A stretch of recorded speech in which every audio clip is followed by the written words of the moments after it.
Good afternoon, everyone. Hope I'm audible to you all.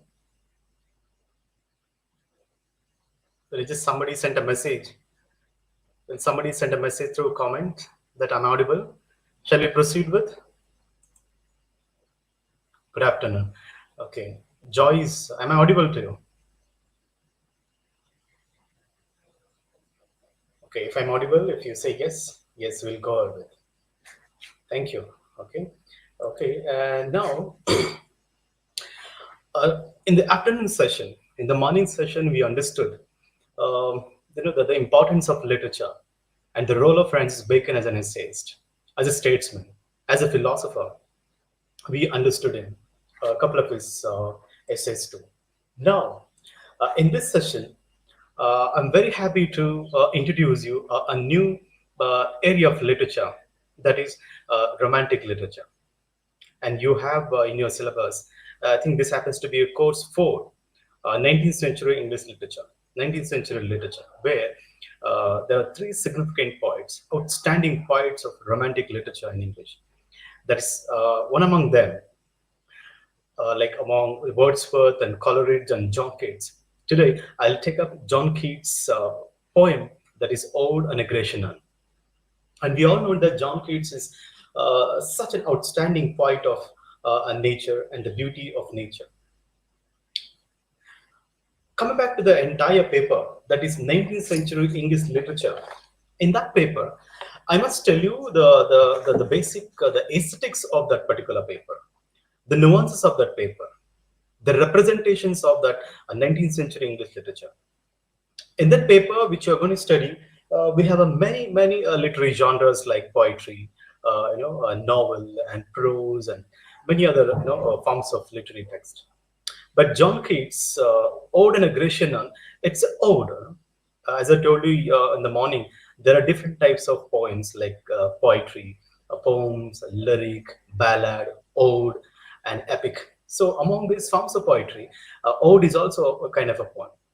I must tell you what exactly the ode is. See, let me tell you, the ode is it's a lyric which tells a story. That means in all the odes, you can expect a certain story.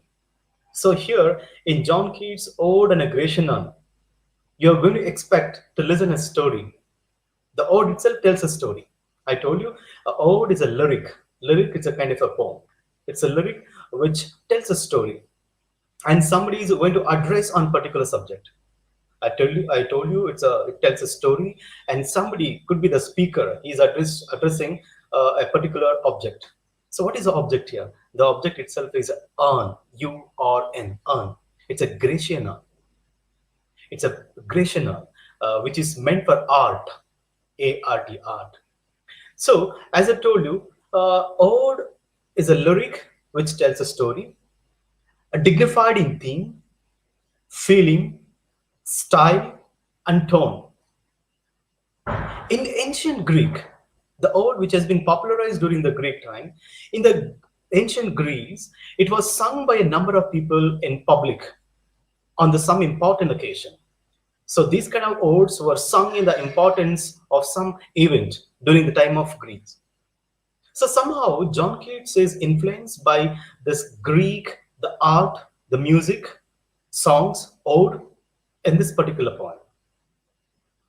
Because we know that Greek is a country which manifested the art of beauty, literature, and whatnot. You all have understood through history the greatness of Greek, and how literature and how art and other thing has been very significantly brought out. And coming back to this particular poem, that is Ode on a Grecian.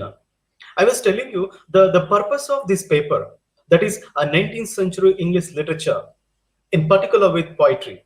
Poetry like Wordsworth, Coleridge, John Keats, and Shelley, and other poets. Romantic poets I'm talking about. So what are the purpose of introducing these poets? What is our main motto?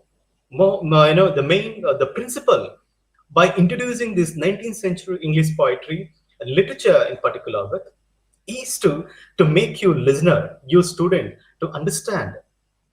Otherwise, to familiarize with the artistic and moral imagination and aesthetics of 19th century poetry. Look at the line, how is it? See, the purpose of introducing this 19th century poetry to the students is to familiarize the artistic and moral imagination. This is very, very important. There is an artistic and moral imagination.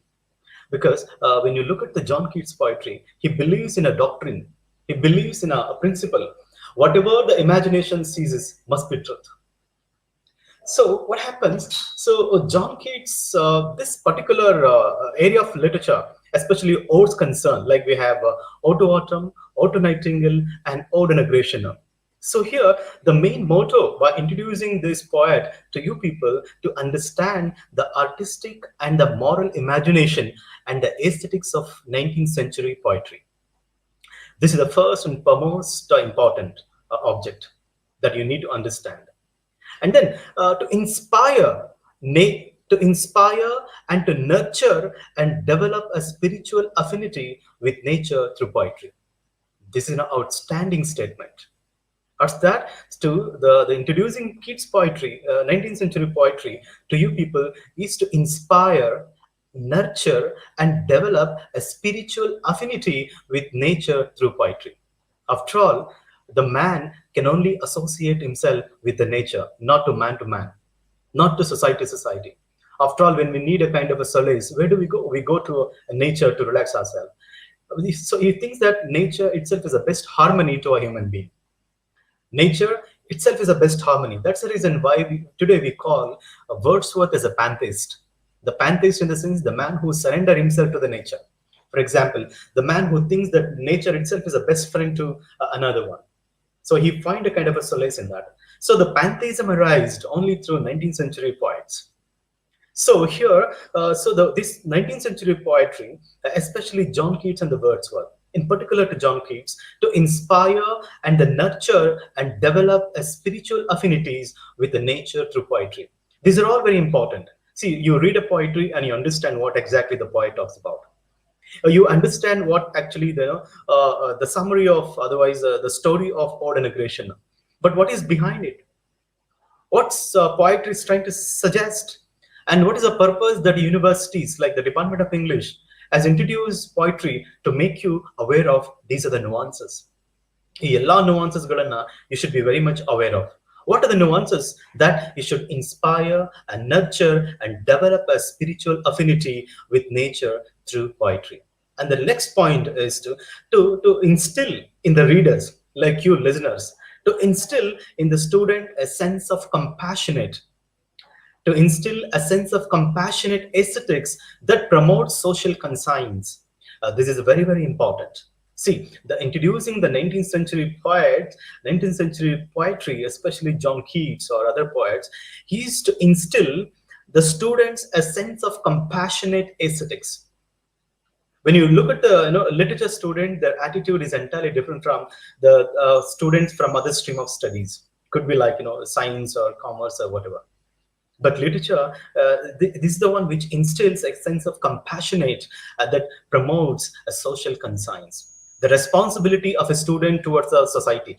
That is what the literature inculcate or imbibe the spirit among the learners, among the students. Hope there is students, you are very much aware of all this. And the last important thing is that to familiarize the student with the representative text of the particular period. For example, when we talk about the 19th century literature and we remember the major significant writers. For example, we have the Wordsworth and Coleridge, John Keats, P.B. Shelley, and after that, the next generations like Matthew Arnold, Robert Browning, Alfred Tennyson, and many other 19th century writers. So these are the the fundamental things, the dogma, the true doctrine that you people have to understand when you read a literature. Hope I gave you a little insight about this particular paper. There's a 19th century English literature.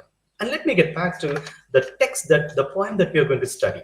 So this session, I'll take up 2 poems, one from the John Keats Ode and a Gratianum, another one, a metaphysical poem, a holy sonnet, a religious poem, that is Death Be Not Proud by John Donne, I'll teach these two poems today in this session, and tomorrow I'll take up the further.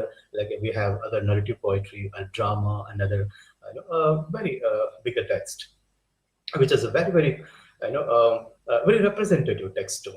So now come back to this. See, John Keats, he's a renowned poet of English Romantic movement. The Romantic movement which celebrates the man, the nature, and the god. The Romantic literature, it revolves around a man, nature, and the god. These are the three things that we come across in Romantic literature. And especially when it comes to John Keats' poetry, you understand how he glorifies the art. ಆ ಕಲೆ ಅಮರ ಅನ್ನೋದನ್ನ ಈ ಒಂದು it's accurate ನಿದರ್ಶನ. ಈ ಒಂದು ಗ್ರೇಷನನ್ ಅಂತ ಏನ್ ಮಾತಾಡ್ತೀವಿ, the ode and Grecian urn, this particular poem, it is a example. It's an example to know that how the art is a permanent, whereas man is transient. Kale amara, manusya nashwara. Annodana, we are all bound to die, but whereas not the art. The ancient temples, things are all being still alive. I mean, still are glorified, and they're meant for eternal, immortal. But we human being, we bound to die. So these are the two contradictory things that poem always, this poem is juxtaposed with. The poem juxtaposed with the world of art and the world of man. So now, come back to this poem. So though he died at a very young age of 26.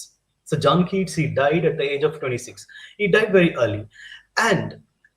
But the kind of remarks, the kind of contribution, the literary merits and literary achievement that he has left to the world of English literature, it is enormous. Okay, this is one thing you should understand. And he was considered to be one of the great romantic poets. During his brief life, he created some of the best known and enduring poetries, known especially for his love for the country and sensual description. What is this sensual description? Sensual description in the sense, like we say in Kannada, that touches to the feelings or emotions of everyone. They're so appealing in terms of its approach. This one thing. And then, and coming back to his other writings, craftsmanships talking about, Keats is appreciated for his seriousness and thoughtfulness. There's a very seriousness and a very thought-provoking and thoughtfulness style that the poet had. So, and as I told you, he is known for his artistic merits. So these are the things that you should always keep in mind. And gradually, I must tell you one thing that, see, Keats' poetry, they capture the contraries such as sorrow and joy. This is the major distinction, the major principle or distinctions of John Keats' poetry. What is that? His poetry, they capture, the kind of a contraries. Contraries ಅಂತಂದ್ರೆ ಎರಡೆರಡು ವಿರುದ್ಧವಾದಂತಹ ಒಂದು ವಿಷಯಗಳನ್ನ this poem talks about, like sorrow and death. ಈ concept ಬರುತ್ತೆ, sorrow and death, and beauty and decay, and time and eternity, and art and nature. So these are the contraries which always juxtapose in the writings of John Keats. I repeat, what are the juxtapose? What are the contraries that we come across in Ode and Aggression by John Keats? That is, one is the sorrow and joy, and the beauty and the decay. And beauty is not at all, beauty is meant for decay, isn't it? It's not for eternal. And then time and eternity, and art and nature. And then John Keats is famous for his Ode and Nightingale, Ode to Gratian, and Ode to Autumn. He admired life in all its facets and explored the true substance of human life. And this is the very, very important. What is that? And John Keats, he admired life in all its facets and explores the true substance of human life. And he connects the concepts such as beauty, imagination, truth, to the excellent of art. This you should remember. Now, further, I'll just get into the analysis of the poem. So far, I just described you the introductory remarks about the entire poem and the poet. And now, let us get into the poem. So here, this thing is very important. We identify that how the poem celebrates the manifestations of the artistic achievement. This is very important. So how the poem celebrates the manifestations of artistic achievement, this is a very, very important in this poem. And I told you, when it is an ode, there will be somebody like a speaker, he suddenly addresses to a particular object. So who is the speaker here? The speaker himself is a poet. The poet he addresses to a on, you or an on, which means in Kannada we say Kadasanta Kariti. It was kept in the Greek Museum. I must tell you, once John Keats had been to a Greek Museum, and he saw that this beautiful urn, which has contained certain pictures in it. ಆ pictures ಅಲ್ಲಿ urn ಅಲ್ಲಿ ಕೆಲವು pictures ಗಳೆಲ್ಲ ಕಾರವಾಗಿರುತ್ತೆ. So he saw some carvings on the outlayer of urn, and he was amazed and by the beauties of the urn. ಅಲ್ಲಿಂದ ಕೆಲವು ಚಿತ್ರಗಳನ್ನ ನೋಡಿ he was completely fascinated and amazed, and he inspired from the Greek museum's urn, and he writes his poetry. Now the poem starts with a direct address to the urn. How does the poem start? It starts with a direct address to the urn. So how does it start?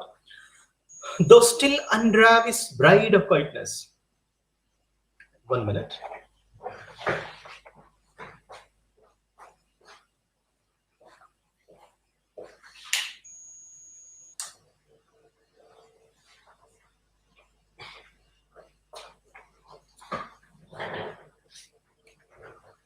So the poem starts like this.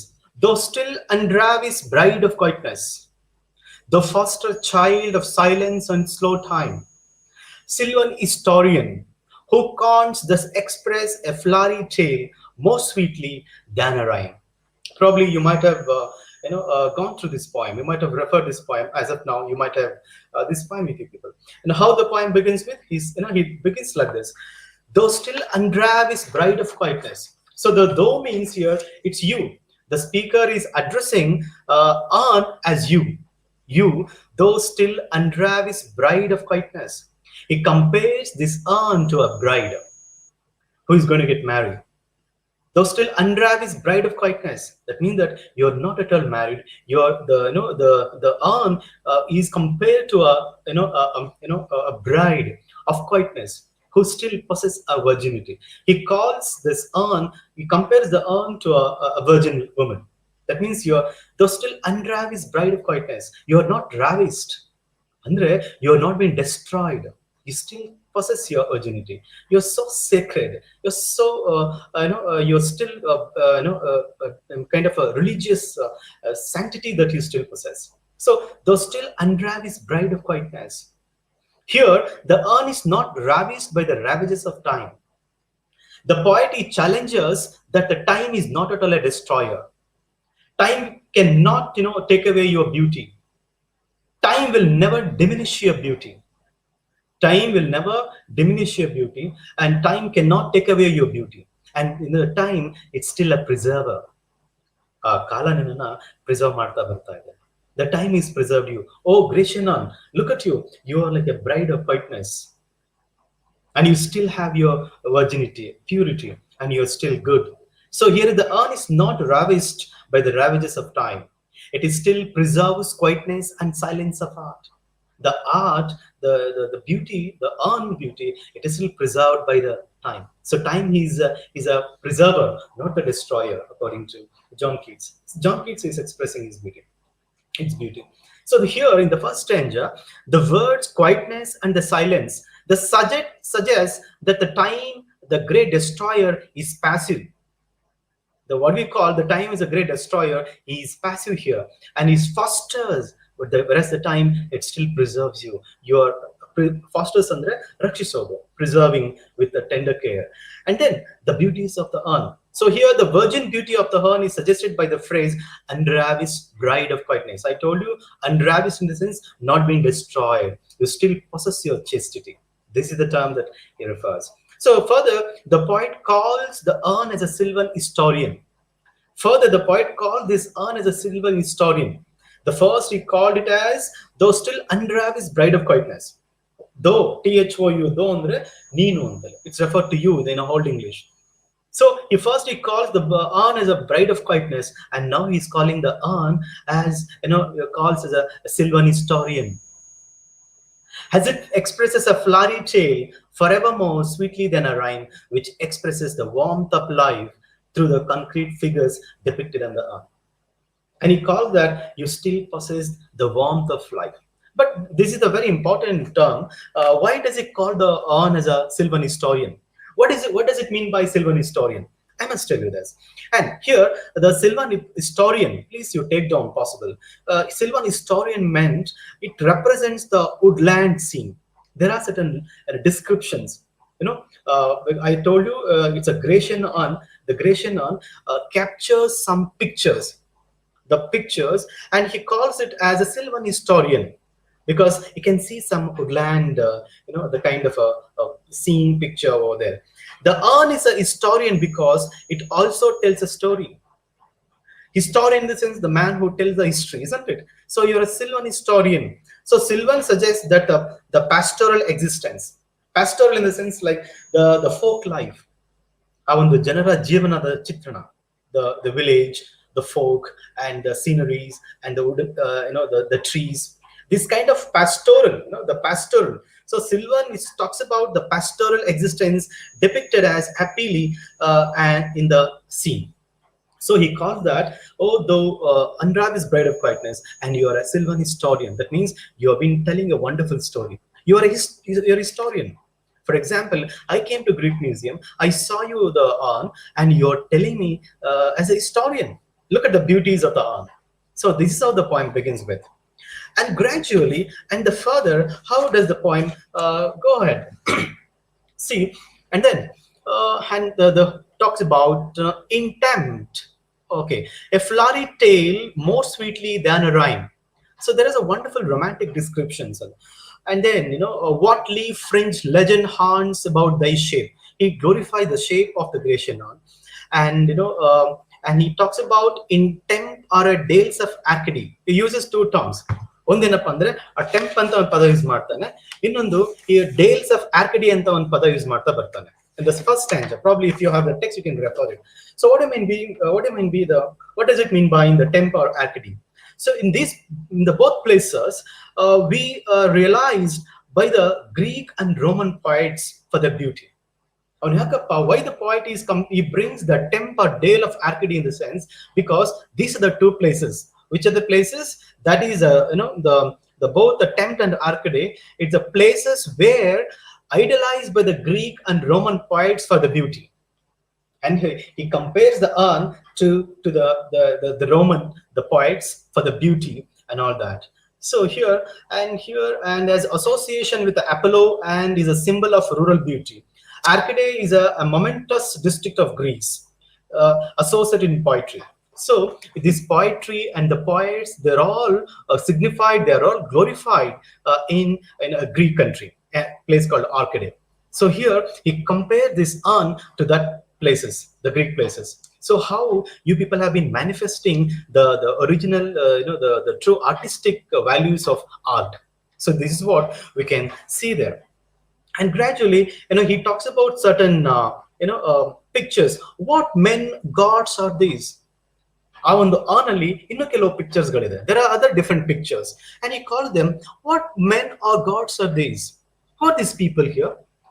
The poet is asking to the urn, who these people are here? What maidens loth? Why they're so shy? There are some youth people, there are young men, women, and all are there. The pictures have been called over there. And he said that why these men are loth? Why they're so shy? What mad pursuit? What struggle to escape? They wanted to see the artist ಎಷ್ಟು ಮಟ್ಟಿಗೆ ಆ ಚಿತ್ರಗಳನ್ನ ಬಿಡಿಸಿದಾರೆ ಅಂತಂದ್ರೆ he has given a life to the beauties of the art, beauties of the pictures or the characters are there, the young men and the women. What struggle to escape? What pipes and trembles with what wild ecstasy? Who is this piper? And there is another picture, there is a piper who flutes some music. I'm talking about the different pictures on the art. He talks about the kind of land places, the folk places, and he talks about temp and arcady, and he talks about the men and women, and he's talking about a piper. He says that what wild ecstasy. Look at that, how beautiful it is. Frenzied joy we come across through the musical instrument. The moment the piper flutes some music, you can feel it because it's just a picture. Isn't it? That's the reason I told you the kind of a sensual imagination, a sensual beauty that we can get when we listen, when we read his poetry. through the imagination. Because as I told you, John Keats, he believes in a doctrine, whatever the imagination sees must be truth. ಕಲ್ಪನೆಯಲ್ಲಿ ಅವನು ಎಷ್ಟು ಮಟ್ಟಿಗೆ ಸುಂದರವಾಗಿ ಆ ಒಂದು flute ಅನ್ನು ನುಡಿಸ್ತಾ ಇದ್ದಾನೆ, ಅವ piper ಅಂತ ಅವನು ಇಮ್ಯಾಜಿನೇಷನ್ ಮಾಡ್ಕೊಳ್ತಾನೆ. So what wild ecstasy here. Heard melodies are sweet, but those unheard are sweeter therefore. And further, in referring to the piper, he tells a word. He tells a particular line. What is that? Heard melodies are sweet. The song that we listen are sweet. Because we may put our comment, yes, the song is good or bad. But those unheard, the songs which are not been heardful, for example, our piper, the piper who flutes music through this on, because he looks as if he's singing a song, or if he's piper. So what happened here, we can feel this kind of a song only through our imagination, how beautifully he's been composing a song in that way. So what happened? So heard melodies are sweet, but those unheard are sweeter. You can listen a song and you can put forth your comment and we forget then and there. But now what happens? And here this song is can't be heard, because you can only imagine that how well the piper is fluting the music, isn't it? And then he said those unheard are sweeter. So heard melodies are sweet, but those unheard are sweeter. If I tell it in Kannada, there is one, I just made a little translation. Keluva nada madura, keladiruva nada maduratita anodara. See, the song that we listen, they are so sweet. But the song, we just only can imagine how beautiful it can be. That's maduratita, sweeter. So in that way, the poet is, he brings the beauties of the urn to everyone's sensual ear. That we can come across here. And now here he says that how the platonic love can be retained. ಒಂದು ಆದರ್ಶ ಪ್ರೀತಿನ ಹೇಗೆ ಈ ಒಂದು earn return ಮಾಡುತ್ತೆ ಅನ್ನೋದನ್ನ ಒಂದು example ಸಹಿತ ಕೊಡ್ತಾನೆ. The poet gives an example, an example by describing a particular instances to glorify the platonic love. And there is no physical union, there is no love, there is no sex. It is just celebrates the platonic love. What is that line? I must tell you now. The line is this.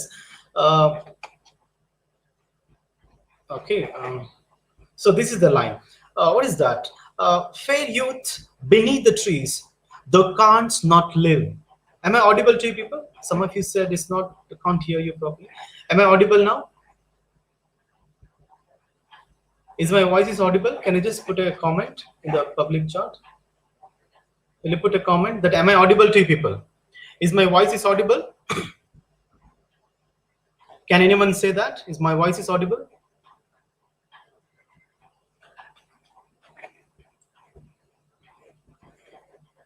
Okay. And what happened? So he says that the fair youth beneath the trees, the can't not live. Thy song nor ever be can't trees be bare. So what he brings two important things is that, so the tree, the next picture is a tree.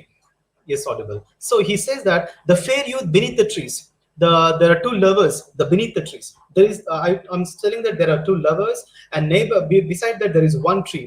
So beside the trees, these two lovers are there. And what does he express? Thou canst not live. And they cannot be separated, because it is an urn. This is a picture which has made them together, isn't it? They bring them together. And thy song nor ever can those tree bear. And the leaves which are there in the trees will never shed down, will never fall down.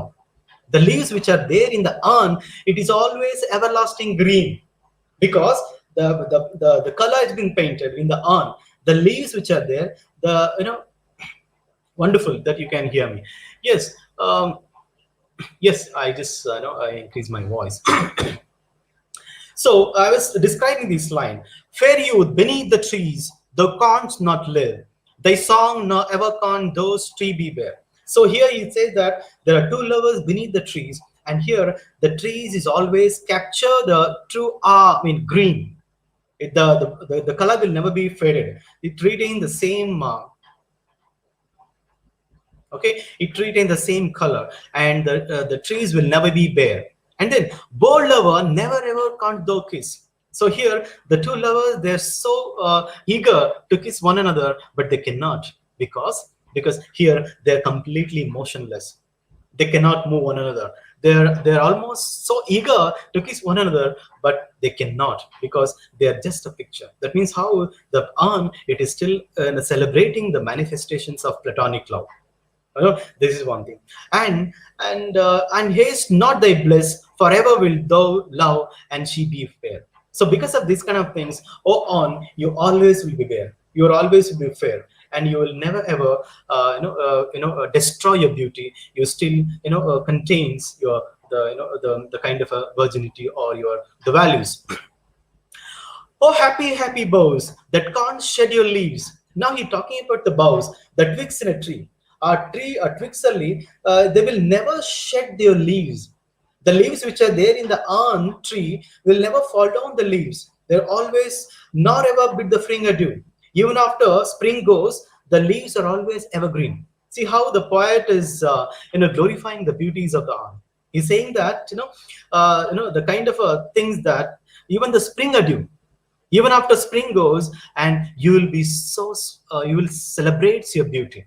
It's still a spring for this urn. For the urn is not captured by any kind of season, the winter, summer, whatever. So always the urn, it celebrates the true artistic beauty. And this is one thing. And after that, he goes on describing further, and forever piping song, forever new, more happy, happy, and forever warm still they enjoyed, forever panting, forever young, and you'll be always young. You always carry your youth and tenderness. That's what the poet is glorifying.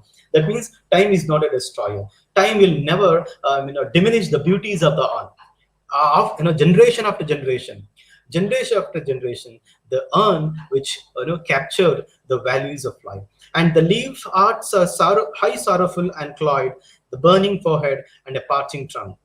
And here, so here we can understand how the urn, which completely away from this concept called decay, generation, degeneration, degeneration ugly, or the kind of decay ugly. So we will never come across in this. The urn will never meet at all, and it will capture the true essence of him. And after that, the another important concept, important paragraph here, you have to understand that who are these coming to sacrifice? If you look at the stanza of 4, you will understand this concept. Who are these coming to sacrifice? There are people who see. Some of you sent a message like, "Sir, please tell whether this class will be available in the YouTube later because my friends don't have network. Can't they get it later? Please answer this." No, when I'm teaching, you cannot put such kind of questions. Okay, please, you avoid. Not to put such kind of questions. You just listen, and probably further they may upload in the YouTube. You listen it, but as of now, you just listen it carefully. Not such a lengthy questions. Okay. And now there's a personal problems, but you need to maintain the kind of internet facility high, and which you can able to listen, connect so easily, and not to create any kind of hassles or disturbances. So now, who is coming to sacrifice? To what green altar, oh mysterious priest? So there is in the stanza 4, you understand there are some there are a group of people who coming to sacrifice of Ifer. An Ifer, it's a cow. The group of people, along with the priest, they are carrying this Ifer to sacrifice. And what is the remarks of John Keats? How does he put his opinion here? Let us see that. So he says that who are these coming to sacrifice? He look, for example, he looks at the urn. He looks at the urn so closer, and he says that who are these people? Because I told you that he had been to a Greek museum once, and he's talking about the pictures which are depicted on the urn. Urn ಮೇಲೆ ಕೆತ್ತಿರುವಂತಹ ಕೆಲವು ಚಿತ್ರಗಳ ಬಗ್ಗೆ ಇಲ್ಲಿ ಕವಿ ಮಾತಾಡ್ತಾ ಇದ್ದಾರೆ. Okay, that you should keep in your mind. And then, who are these coming to sacrifice? Or to what green altar? And the Ifer has been decorated with a green. How mysterious priest! So here the priest is appearing as a mysterious person. He's a very mysterious priest. Leads thou that the Ifer lowing at the skies, and you're being carrying this ifer towards eternity, towards some place, probably could be sacrificed it. And all are silken flanks with a garland dress. And how are you carrying this heifer? Heifer is a cow, as I told you. So you are going to sacrifice with decorating silken and green altar and everything. And then what happens? And what little town by river or a seashore? And on the on, if the poet can see that there is a river, there is a small town, there is a river, there is a seashore, and everything. They have been carrying this ifer toward that place. And then, what little town by river or a seashore, or mountain built with a peaceful citadel?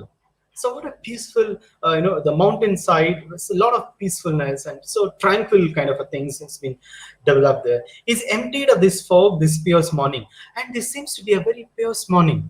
It seems to, for me, it seems to be like a very religious morning. What's going to happen? Why are people going to sacrifice this urn?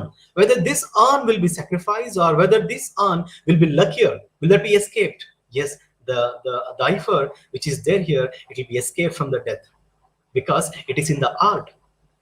ಕಲೆಯಲ್ಲಿರುವಂತಹ ಒಂದು ಈ ಹಸು ಇದೆಯಲ್ಲ, the ifer ಇದೆಯಲ್ಲ, it can't be sacrificed. The priest cannot sacrifice it. It is escape from the death. How? It's in the art form. That's it. Who can glorify such things? Only John Keats can glorify that. I and you can't glorify such a things. Look at that, the bird which is there in the picture, it's always everlasting. It will never, meet the death. Do we say so that? Probably after reading John Keats this poem, we may feel so. But that kind of idea will never come to our mind. But what happened? John Keats, he says that, yes, this ifer, it is the luckiest. And is emptied of this fog this first morning, and little town by streets for evermore will silent be and not a soul to tell, though why thou art desolate ever return. I can say that the craftsman, who has carved will never return. I know he will never return, but whereas this place, it seems to be very desolate, and here, and you can feel the kind of a stillness in the beauty. And the poet, he says that. And the last paragraph, he talks about that. Oh, Attic shape. He used the word, oh, Attic shape. Attic, it is in Attica, was a great center of Greek art and sculpture. So I told you it's a Grecian urn. Greek ದೇಶದ ಒಂದು earn ಬಗ್ಗೆ ಅವನು ಮಾತಾಡ್ತಿದ್ದಾನೆ. In the last paragraph, the poet says that, oh, Attic shape ಅಂತ ಹೇಳ್ತಾನೆ. What he says so? He says that Athens in Attica, there is a place called Athens in Attica, was a great center for Greek art and sculpture. There is a place for Greek art and culture. For this, he calls as a great, you are a Attic shape ಅಂತ ಕರೀತಾನೆ. And he calls it as Attic shape. In the beginning, he calls you a, Andravis bride of quietness. And further, he calls you a Sylvan historian. And, he calls it by one other name. He's giving a lot of personifications here. Oh, Attic shape, fair attitude. Look at that. There is a fair attitude. I can see a lot of good things are going to happen here. And with the bread, B-R-E-D-E, that means you have been embroidered with a grass, the beauty. I can understand how eternal the beauty that you possess. Of marble men and maidens overwrought. There are men are there, maidens are there. Oh, with forest branches and the trodden weed. The green grass and everything is there. And thou silent form that teases out of thought, as doth eternity cold pastoral. So now he calls the urn as a cold pastoral. Why does he say cold pastoral? Because this is very important. He calls the urn as a cold pastoral because the cold which represents death. Cold which represents death, and whereas pastoral represents the life. Pastoral and the life antali, the cold in the sense refer to the death. So death in life another. You are died. You are not at all alive. Oh, you are dead completely. But still, I can see there is a life in it. See, life and death is different. Death in life is different. Life and death in the sense like the one who juggle with a lot of mundane problems in his life. The life itself is in a death. But whereas here, the cold represents the death, and the pastoral represents the life. So the on, you are died, but you still possess the life. So he calls the urn as a cold pastoral. And he says that when old age shall this generation waste, when the generation after generation passes, okay, and those shall remain in the midst of other old. Generation after generation, people may die, but you'll always remain forever. And he says that, beauty is truth, truth beauty. Wherever there is a beauty, there is a truth. Wherever there is a truth, there is a beauty. We have in Indian concept that is Satyam, Shivam, Sundaram.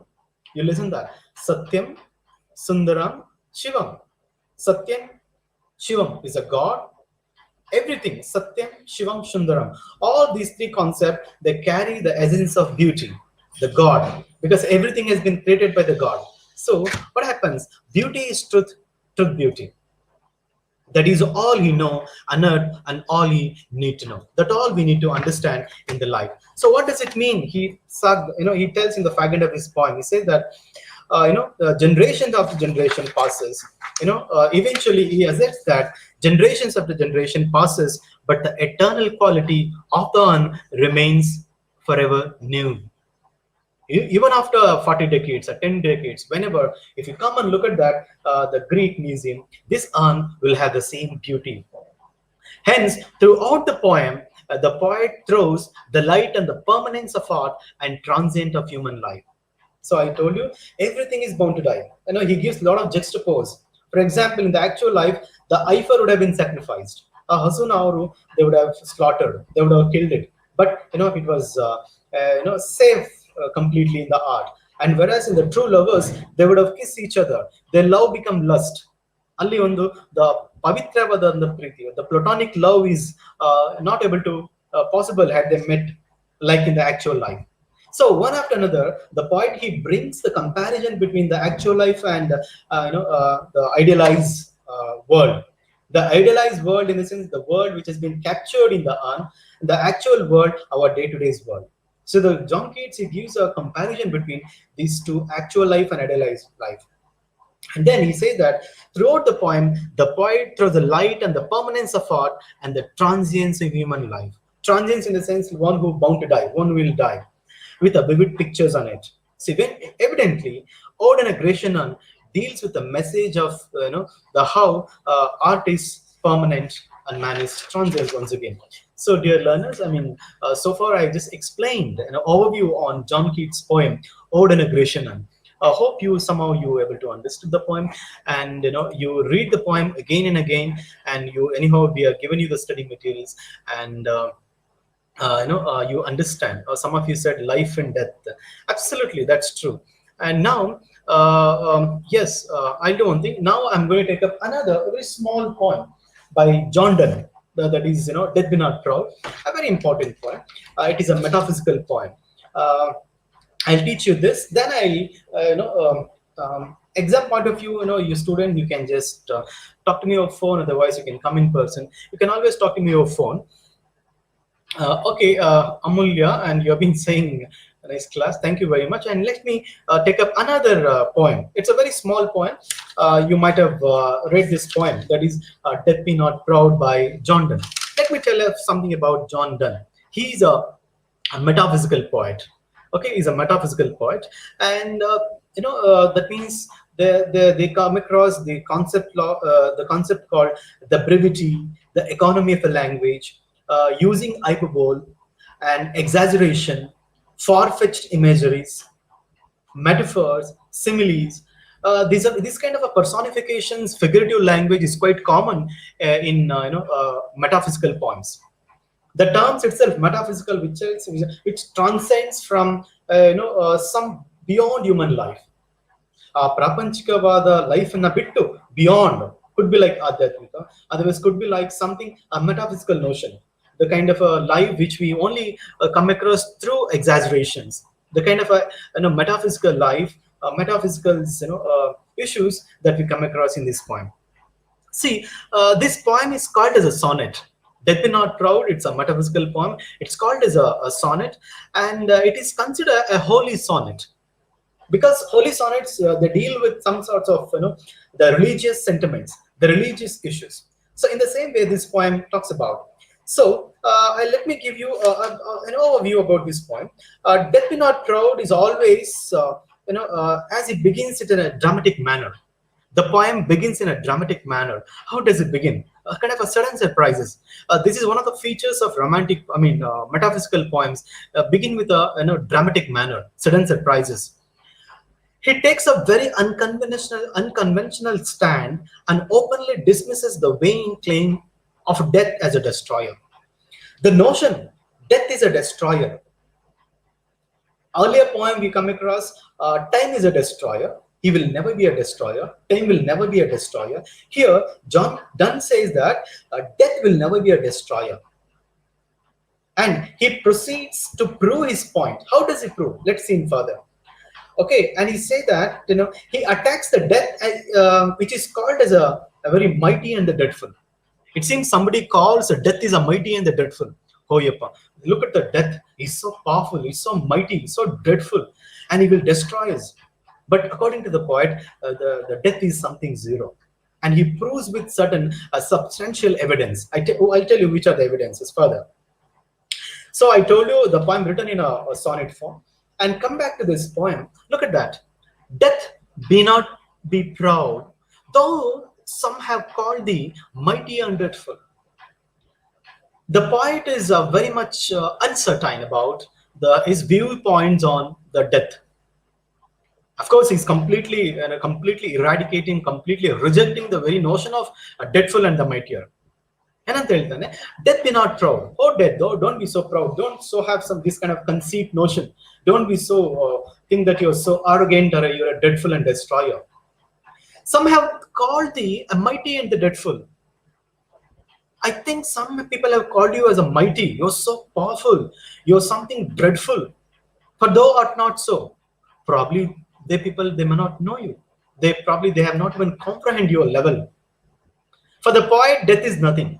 It is something, the kind of nihilistic views. For those whom thou think or overthrow something, there are people, death will kill you. That means thou dost overthrow. That means somebody will kill you. Somebody will kill you. But from rest and sleep, which by their pictures be. For example, I am taking rest. I am sleeping on the bed. I also appear like a death. No, in Kannada we say that he almost looking like the one who dead. Look at in deep sleep. He appears like the one who died. Isn't it? So when a man who sleeps, when the man is sleeps, he also appears like a dead person. Okay, and but thy pictures be much pleasure, then from thee much more must flow. But I think this is not what actually I meant for. The visibility talking about the man who sleeps, he also appear like the one who died. But what actually, how is it going to prove that you are not at all was so powerful? Sooner our best men with thee do go. All people, whether the rich or a poor, whether the distinguished or whether the minor, everybody bound to die. Sooner or later, everybody they bound to die. Our best men, every best man. For example, if somebody is the best, and do you think he's an eternal? Do you think he's immortal?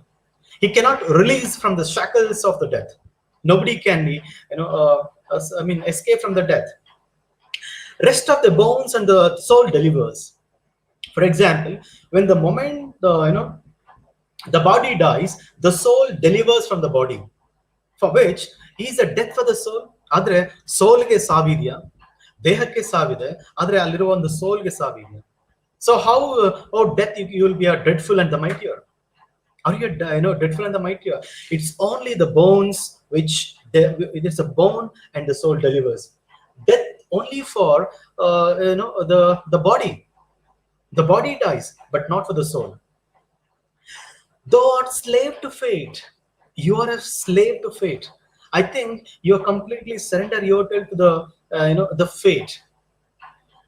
Chance kings and desperate men with poison. See, people, everybody have to die. Kings die, men dies, and probably even when they take a poison, they also kill themselves. Adrinda death is superior ankolakagutta. It's a very trivial. I think you are very trivial. Very trivial anta. He counterattack to the point. People die when they take even a poison, And even when the soldiers, they have to fight in the war, they also have to die, and they don't worry for the death. Do you think they worry for the death? They are beginning itself, they have just made sure that to just die for the nation's sake. So when the person takes a poison, when the soldier who goes to the war, and when the person who fell sick, see, these are the very important. I think that the true substance of this John Keats poem, the true substance of this poem lies on these statements. What are that? One is that the one who like, I mean, this is the one, the poison, the war, and the sickness. For example, the one who takes a poison will also die, and one who goes to the war, he will also die, and one who falls sick, he will also die. If that is the case, how do we call death as a superior? Death is a, the kind of a mightier? I don't think so. That's what the poet says. And poppies are charms. For example, the sea of poppies, when you take the poppies, which gives you intoxication. If you consume a poppies and that gives you intoxication, and you sleep on the bed, and then also you appear like a dead body, the one who died. So it is only, death is only for the physical. Death is only for the body, but not for the soul. Soul is always eternal. That's what we understood. That's what the poet is, he defends his argument. Can make us sleep as well. When you take a poppies, when you take a charms, can make us sleep as well. And better than the stroke. Why, well, though then, one short sleep past. Once we sleep, we wake eternally. This is a very famous and outstanding line, and from the poet. How does he say that? See, he says that death is not only a short of sleep. When it occurs to us, we sleep for some time. That's it. When the death comes, we just sleep for some time. But whereas the soul delivers from the body, which is not at all visible, and there is no death for the soul. It is eternal. But after that, we wake forever and attain a state of immortality. That is what the poet's argument is all about. See, what does he say? So, when it occurs to us, when the death occurs to us, we sleep for some times. We only sleep for some times. And what happened? But after that, we wake for even more and attain a state of immortality. See, the attainment of immortality is a very important. That's what the poet is saying that. And then, in that state of immortality, death becomes ineffective. When the soul has become immortal, and death becomes ineffective. It becomes a non-existence if it is itself had died. Death thou shall die anta ಹೇಳ್ತಾನೆ. Death thou shall die, and once short sleep past, we wake eternally, and death shall be no more. Death thou shall die, and you are not at all. You are no more, and yourself will die. When the body dies, the soul delivers from the body. So by giving this kind of economy of a language, by giving this kind of comparisons, the John Keats, he glorifies, John Donne, he glorifies the immortality, and he says that death thou shall die, and it's immortal. It become non-existence. Body become non-existence, as if it is had died. Actually, death leads to an eternal life, which can be attained to after man has crossed the boundaries of worldly life and passed to the stage of death. It may be said that the death is stepping stone to eternity and immortality. This is the last line. You should, you can just take down that. He said that it may be said that death is a stepping stone to eternity and immortality. Death is a stepping stone to eternity and immortality. So you should never repent. You should not repent that death will take away. So this is an outstanding poem, and the way John Keats is glorifies the death as not as a superior or a dreadful, and death, you're nothing. You're not at all affecting anyone. So this is the one thing. And dear students, I repeat, the entire capsule summary of the entire text, entire poem, that it death be not proud in this form. Let me repeat that line. The poet, he's as I told you, he began by saying that death be not proud, though some have called thee mighty and the dreadful. You're not that. That's what he says that. And then he gradually says that, the poet further says to death that rest and sleep bear. Regarding it as a source of pleasure, the best men embrace death and go with it so as to get physical rest. It is a physical rest. Death is a physical rest, or comfort for the body throughout it. Also, the rest to the deliverance of the soul from the confinement in the body. So it seems that the soul has been confined in the body. See the wonderful line. It's saying the soul has been confined in the body, but when we died, the soul delivers and it released from the body, and it has become immortal and the eternal. And the further stanza, as I explained to people, that the poet remarks to death that it is a slave to fate. The second stanza, he says that it is a death is a slave to the fate. And for example, chances, kings and desperate men depends on them for its occurrences. Everybody have to die. Even king is not he's not released from these shackles of the death. Even king is also die. In the everybody will die. Any of these things may cause to death to happen. So death lies with the poison, war and the sickness, as I told you. And or it can more only with the help of these things. So far as to rest giving to the sleep concern, it is a momentary death.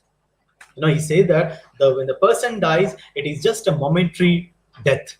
It is just a momentary death, and it is not a complete ending to it. Because when we died, we wake eternally. That is an important line. Remember that he says that one short sleep past, we wake eternally.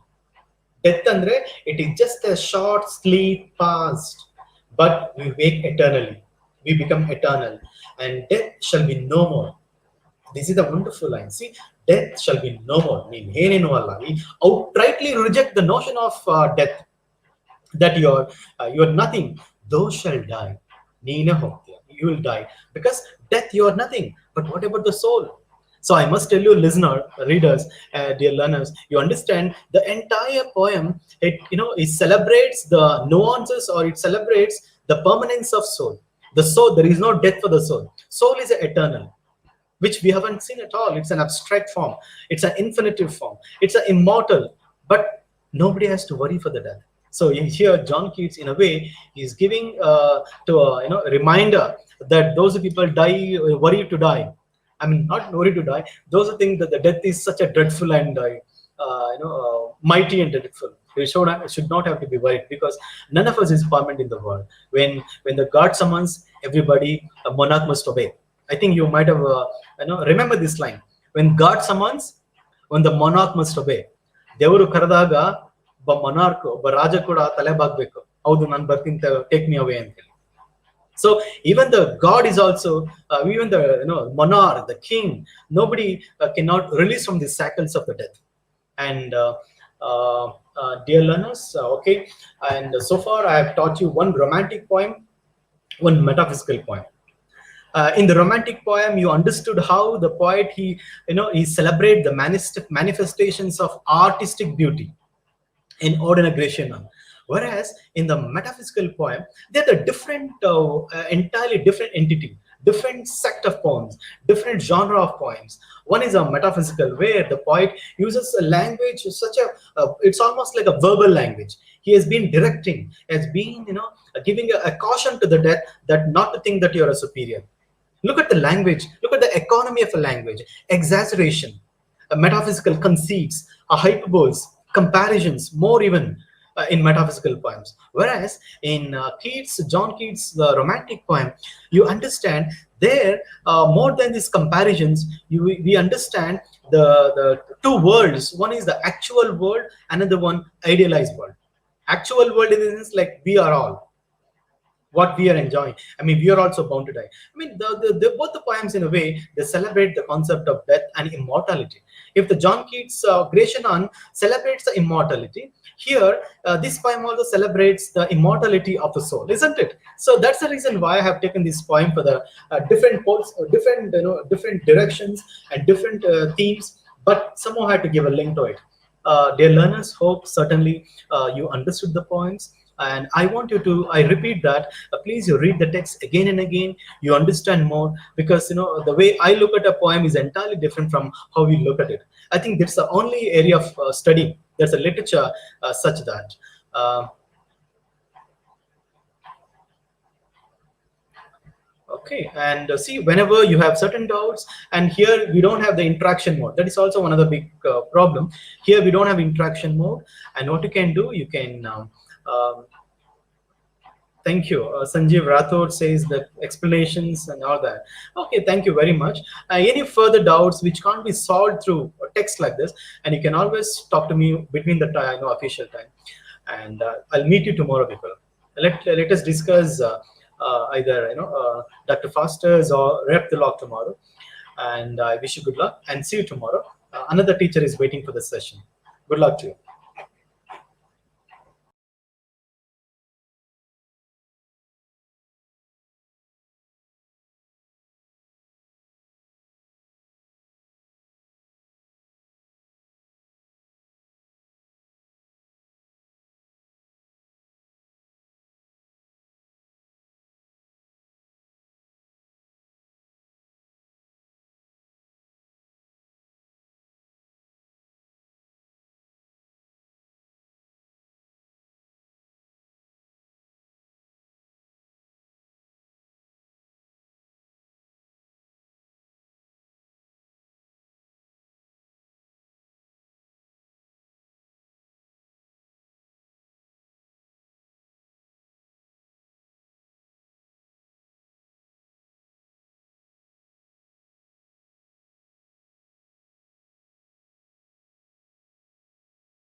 attempted or have not uh, tried to write an epic in the past. See, there are uh, great influences on English prosody. One is Chaucer, the second one is Spenser, and the third one is again Shakespeare, and the fourth one is uh, John Milton. These are the four great people who had a kind of influence on English prosody. Coming to this text, as I told you, in the invocation itself, he seeks the blessings of uh, the muse and he starts to write. So, according to him, he is trying to write what? He is trying to write the first disobedience of man. And first disobedience of man, as he proclaims, he announces in the very first line that he wants to write on the first disobedience of man, whose mortal again and the fruit of that forbidden tree, whose mortal taste brought death into this world, isn't it? At the same time, also spoke about uh, his initial seeking the blessings of muse, where he asks the muse to illumine what is low in him, and what is means he might lose this what enthusiasm or energy in the middle, because writing an epic requires what lot of energy. So he feels that for that he needs the help of muse. That is the reason why he says illumine, illumine what is low, rise and support. That to the height of this great argument, that to the height of great argument, I may assert, I may assert the the eternal providence, and justify the ways of God, and justify the ways of God to men. So this is the very intention. This is the very intention of John Milton in writing an epic like Paradise Lost. So he knows that he is taking up a risk job, very risky job, which is an impossible task. So it took almost 7 years to complete that, and he announces that in the very initial two paragraphs that he knows he's fully aware that he's going to try something and again unachieved, something which has been not conquered or not achieved by any of his predecessors. So that is what you see in the initial two paragraphs.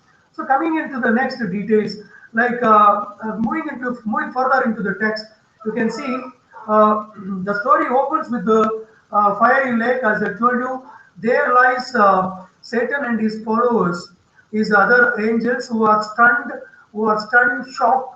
They are baffled. They are very much shocked. They had never expected that God would punish them in such a manner. They never thought that God would hurl them directly to heaven. So the story opens with the scene of the fiery lake and in hell, in which lie Lucifer or Satan, who is shocked, and at the same time you can see the legion of rebellious angels. Legion, Legion, legion of rebellious angels. They are fallen. Again, they are stunned, shocked, and that is the scene. That is the scene, and you can see the Lucifer and their followers. Again, as I told you, and his followers, they yielded to the primary sin. As I told you, there are seven deadly sins. Out of seven deadly sins, pride is considered as the primary sin. So they yielded. They were tempted.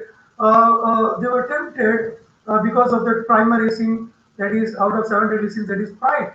Because of that pride, because of the same pride, Satan tried to dethrone God, or Satan tried to what? Create war against his own. Satan tried to fight war against his own creator. His own creator. You know, God created Satan. At the same time, God also created other angels. God also created man and other creatures. So God is omnipotent, almighty. But Satan, on the other hand, even after knowing that he is also created by the same God, he, he is so tempted. At the same time he yields to the primary sin, that is pride. He yields to that, and that is the reason why he tries to wage a war against his own creator God. And in that battle fight, he miserably fails, and he was defeated by God in no time. and he hurls. God hurls them directly to hell, and you know, look at this Satan. This is where critics say that Milton was with the devil's party. But Milton was like Milton was for Milton it was unavoidable because he wanted to prove that Satan was also equivalent when it comes to power. When it comes to, he was very much matching when it comes to power and glory, because Satan had the courage to defeat God. He attempted to defeat God. So in that way, like he did not want to, Milton did not want it. Like his intention was to, his intention was not to God. Again, God should not overshadow Satan. Satan should not be overshadowed by God. That is the reason why he creates Satan in such a manner, like the words that he uses for Satan, he makes the reader fall in love with the character called Satan. So what I mean to say is, again, okay, look at this Satan. Look at the way he tries to defend. He tries to defend himself. Tries to defend himself. Satan's defense, even in the moment of defeat, even in the moment of defeat, and humiliation. Defeat and humiliation. You should not forget that once he is defeated, he is humiliated. They say that it took almost 9 days for him to fall from heaven to hell. Okay, it took 9 days for him to fall from heaven to hell, and there, if he is fallen like he has fallen along with the other angels.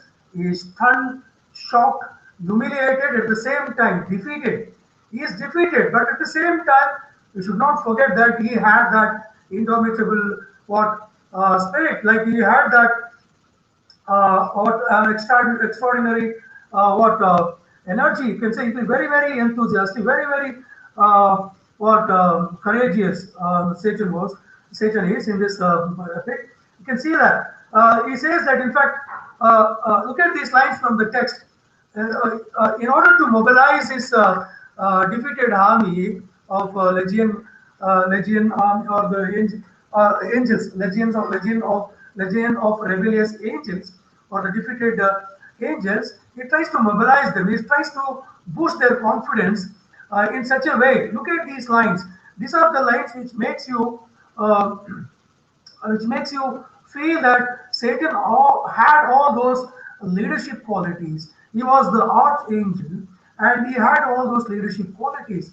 That is, again, that is the reason why Milton again gives him such an image, like he is equivalent to God. Look at this word. He had all the, look at these lines. He had those leadership qualities. Again, these are the famous textual lines. Again, while speaking to Beelzebub, his lieutenant, Satan mobilizes his, tries to fill in a kind of confidence in those fallen angels, in the minds of those fallen angels. Look at these words. Look at these lines. What though the field be lost? What though the field be lost? All is not lost. We might have lost the battlefield. We might have lost the battlefield, but all is not lost. What though the field be lost? Field means battlefield. What though the field be lost? All is not lost. The unconquerable will. So, the unconquerable will. We have that unconquerable will, and study of revenge. Revenge should be studied. It should be studied means continuous. You cannot give up the revenge. Like our revenge against God is studied, it is continuous. We are not going to give it up. We are not going to give it up. The unconquerable will. We might have lost the battlefield, but we have that unconquerable willpower. Unconquerable willpower. God cannot conquer the willpower that we have. At the same time, the study of revenge, immortal hate. The immortal hate, that means hate that never dies. So that hatredness towards God that never dies. Immortal hate, and courage never submit, and courage never to submit, and courage never to submit or yield. And what else is not to be overcome, that glory never shall his wrath or might extort from me. So his wrath or his might cannot extort the glory that I have. The glory that I have. Extort means what? To to take something forcefully, right? To take something forcefully, he cannot extort the unconquerable willpower or the glory that I have from just his wrath or might. So straight away, like look at this, like it's not confidence building. He is trying to confident build the confidence that his angels and with his angels have already lost. He's trying to boost their energy or enthusiasm. Okay, so because at the time of discussion, he feels that some of the archangels feel that they should what make a treaty with the God, and they have to return back to heaven.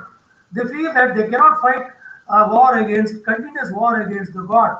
So most of the angels which have fallen from heaven to hell, they feel that they cannot continue the war with God because God is omnipotent. But whereas Satan and few other angels feel that the continuous fight with the God and spoiling all his designs, all his creations, all his plans is the only thing that can be achievable.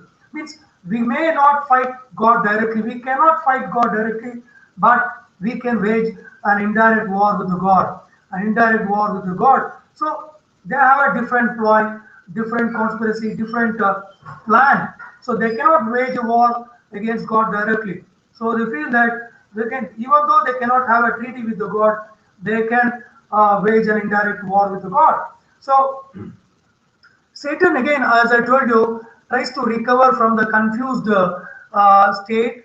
Okay, confused state. There is confusion about the grand defeat. So defeat itself is grand, very much grand, and I feel that audio is not clear. That is what is audio again. Can is it audible? Can you hear my voice?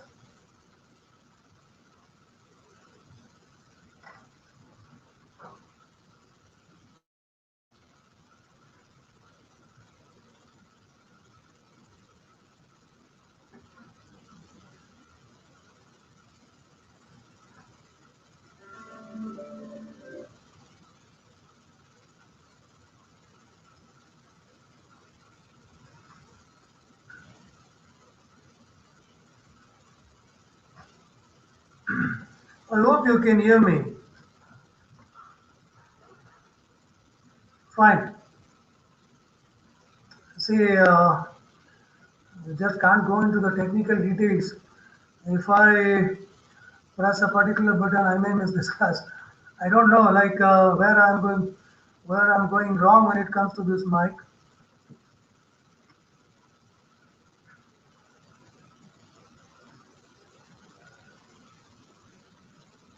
Yeah, because most of the students had commented that like they can't hear me properly.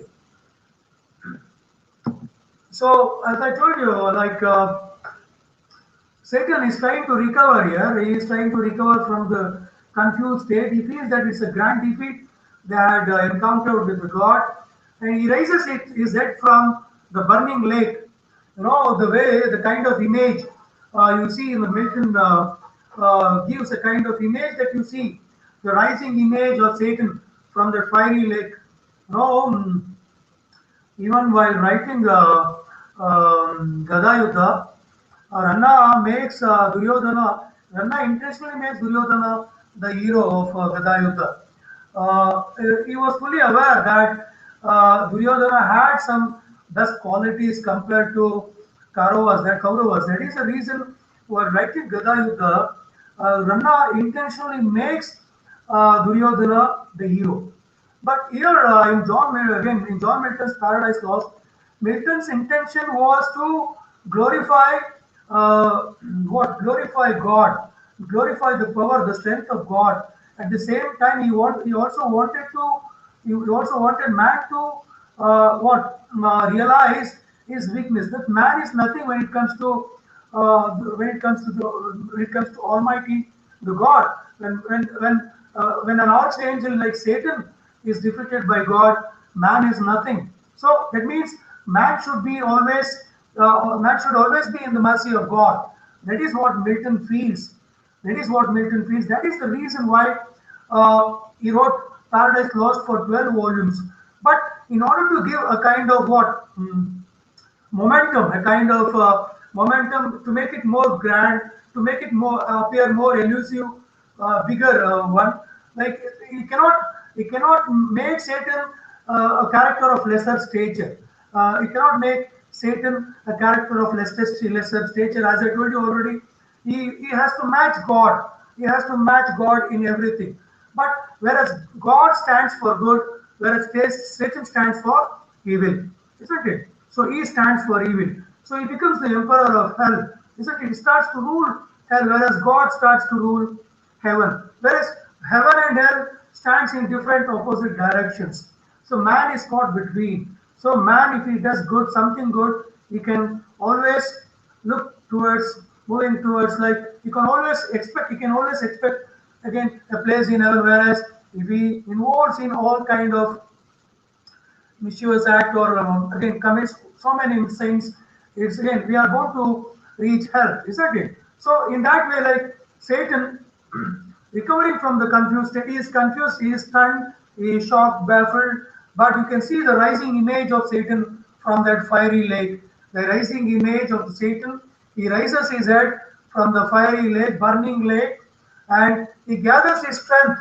He gathers his strength, okay, to rise. He gathers his strength to rise from the lake of fire, from the lake of fire, and you can see that uh, there standing at the same time. He also asked, he also asked his his other angels, his other fallen angels to arise, to awake, to awake, to arise, awake or be even fallen. That is what he says. Okay, awake, arise, or be even fallen. Awake, arise, or be even fallen. You should, means he expects them to arise, awake. Hey, if you can't awake, if you can't arise, be even fallen. Be even fallen means lie like that. Means if you don't lack the energy or courage to stand with me, to fight against the God, you lie like that. You lie in that burning lake like that. If you cannot come with me, you cannot fight a continuous war against God. You just lie like that. If you have the courage, if you have the energy, awake, arise, awake, arise, or be even fallen, or be even fallen. They all standing at once. They all standing at once is a kind of thunder. It creates a kind of thunder which was heard in the remotest land, in the remotest land, in all the in entire universe. Again, whatever the creatures which are created by God, they all feel the presence of Satan and his followers in hell. They all standing at once, their rising all at once was the sound of thunder heard in the remotest land, in the remotest land. That is what I mean. That's a kind of image, a kind of stature that again John Milton gives for Satan and his followers. They are not lesser warriors. They are not of lesser warriors. They are not of lesser strength, or not the lesser warriors. They are equivalent to God. And you can see that forthwith upright, he rears from off the pool, and his mighty stature, then with the expanded wings, he steers his flight till on dry land he lies. Means he has a kind of wing, a huge two wings. He has wings, and with those wings he starts to fly. He starts to fly, and at the same time they have a kind of meeting. It's called as Parliament of Evil Spirits. It's called as Parliament of Evil Spirits. First, they engage in a kind of meeting. There, they discuss about the future plans. Satan discusses everything with his followers. So, what has to be done? So, so in that discussion, as I told you, there comes three advices from his followers. One is to wage the continuous war against God, to fight against him as they fought already, like they did in the past.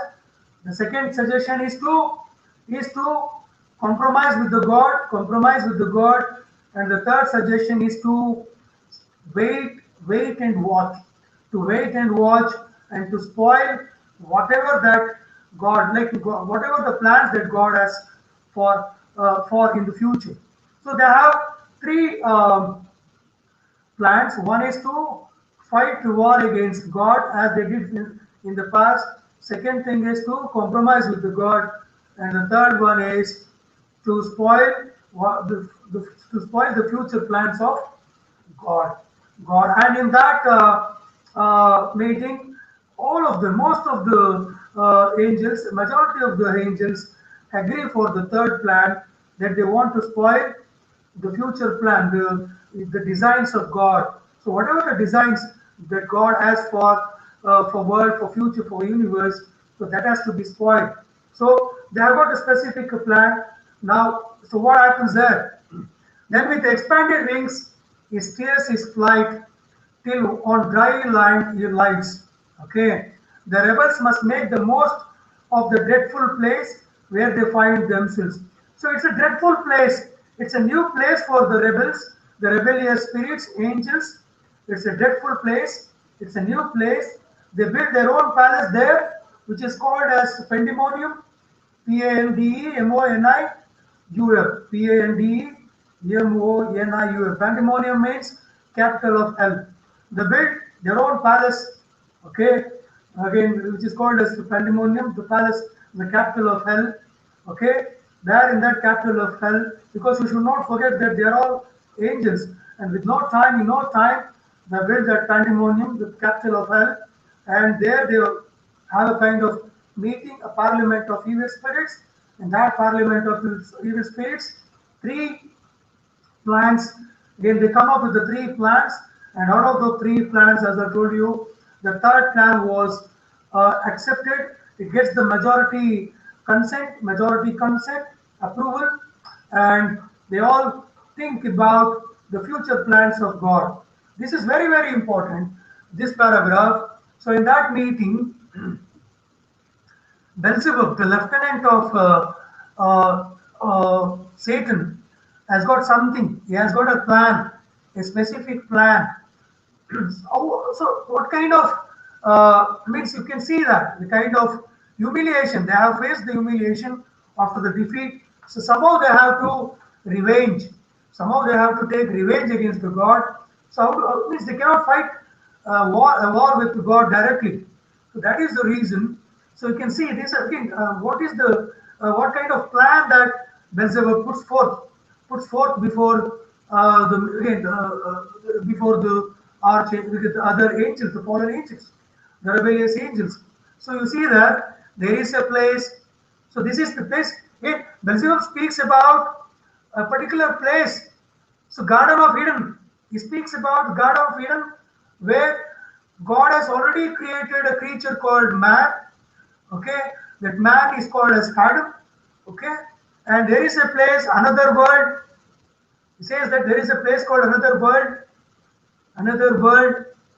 the happy seed, happy blissful seed of some new race called man, of some new race called man, about this time, about this time to be created like us.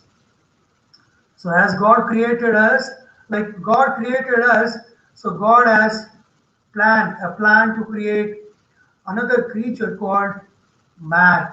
Another creature called man. So where in another word, God has a specific plan. He wants to create a creature called man. In another word, okay, like He has created us, God wants to create another creature called man. In power and excellence, in power and excellence, okay, to be created like us, though less in power and excellence. So they are like us, they are the creation of God. So God is planning to create like us, okay, a creature called man like us, but though less in excellence and power. So they lack that power or excellence. They are not like us. Like these angels are immortal creatures. They're all immortal creatures, whereas man is not immortal. man is a mortal creature. But at the time of creation, man was also made as an immortal creature. As an immortal creature. ಮನುಷ್ಯನ ಸೃಷ್ಟಿ ಮಾಡಿದವರು ಕೂಡ ಮನುಷ್ಯನಿಗೆ ಸಾವಿಲ್ಲ ಅಂತಾನೆ ಸೃಷ್ಟಿ ಮಾಡಿದ್ದು. But what happens here? So Beelzebub is fully aware that this creature called man is of less in power, and excellence. Okay, and excellence, but favored more of him who rules above. So, but favored more of him means the one who rules above favors a lot, means he loves the creature a lot because he has created the creature with lot of affection, love, and care. With lot of affection, love, and care. So he is loved by the one who rules above. Who rules above means God. God loves that creature called man. So we have got a brighter opportunity to spoil the designs of God. So what is that design? To spoil God's creation. What is that creation? The creation called man. Man. So don't search for page number, please. So this is, I'm giving the gist. I'm giving the gist of book 1, Paradise Lost. So the text called Paradise Lost by John Milton. So you have got book 1 for course, it is in the paper called course 1, that is Joseph to Bunyan. Okay, paper 1, course 1, book 1, Paradise Lost, book 1 by John Milton. Don't try to search for details. Okay, I'm giving you the textual lines. You can use those lines in the exam and defend your argument. I'll give you a few important questions, which again, if you read those questions, most of the questions that are asked on this particular text revolves around those 4 questions. Don't worry. Okay, and means they are the most important questions. You can take it down later on. As I told you, again, Beelzebub has got something. He has got a plan. He has got a plan. He announces his plan before those, in front of those evil spirits, in the parliament of spirits. He announces his plans. So according to his plan, he knows, he is fully aware that God has created a creature called man in another world, but he is of lesser power and excellence than us, who are also created by God. But God loves them. God has got affection, love, and care. More affection, more care, more love towards this creature called man. So in power and excellence, but favored more of him. But favored more of him who rules above. Who rules above. So look at these lines. Didar means from here on. Didar, it's an old English, like, okay, it's an old English. Didar, Thieper. Didar means from here on. Didar, let us bend all our thoughts to learn what creatures there inhabit. What creatures there inhabit means from here on, let us invest all our time, energy, everything in knowing one thing. What is that? In knowing what kind of creatures they are. In knowing what kind of creatures they are. So we have to know their strengths and weaknesses. So then only we can spoil that creature or the creation of God. Here perhaps some again advantageous act may be achieved by sudden onset, either will hellfire to waste his whole creation. By sudden onset, either EITHER, either will hellfire to waste his whole creation. Means we will put the hell in fire. We'll put the hell in fire to spoil the creation of God. Means let us invest all our energy, strength, might, everything to spoil the creation of God, to spoil the creation of God. To waste his whole creation, or possess all as a whole, and drive as we were driven the puny inhabitants, or if not driven, seduce them to a party.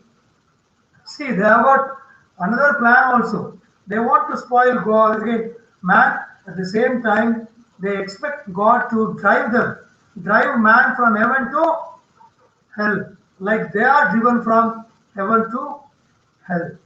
Like the angels were driven by God from heaven to hell. So they want, they want man to be spoiled, and they want to change the position of man from heaven to hell.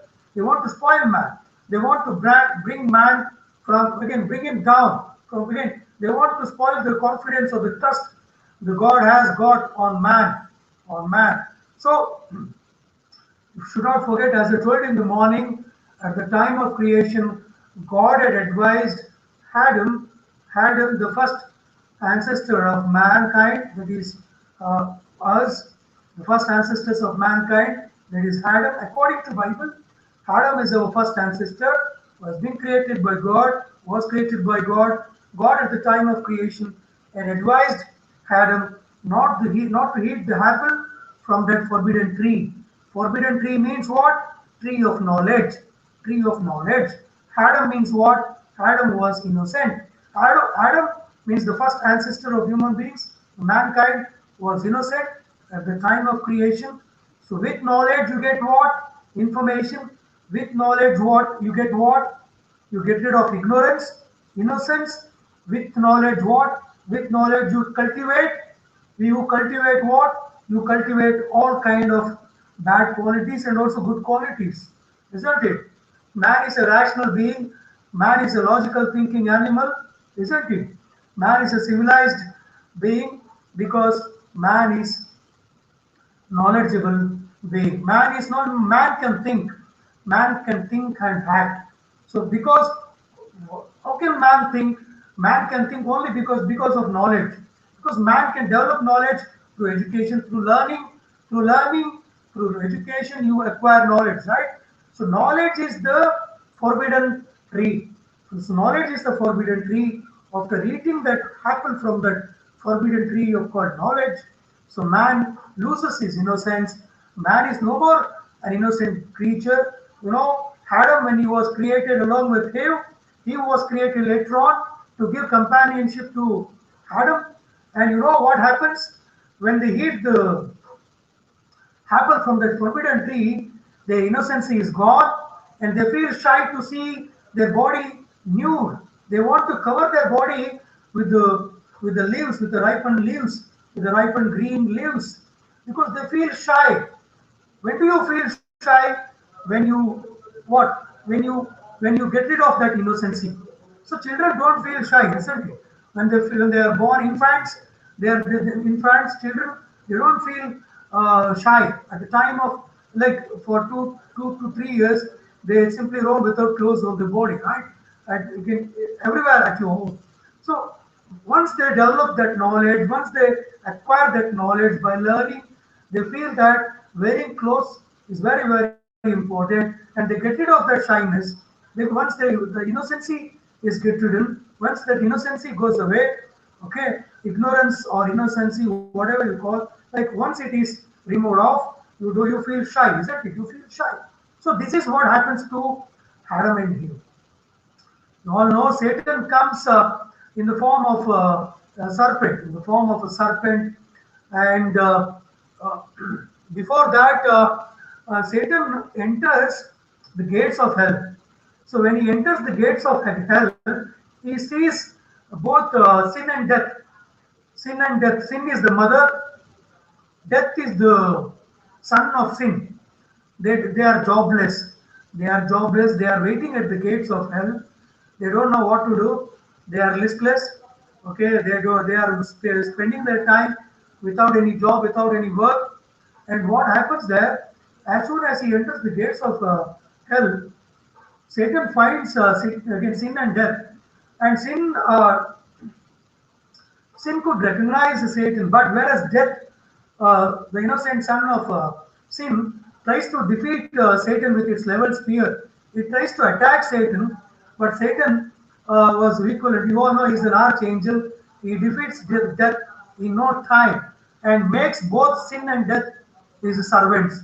He makes both sin and death his servants, and he in fact also tells sin and death that in future they'll get abundant work.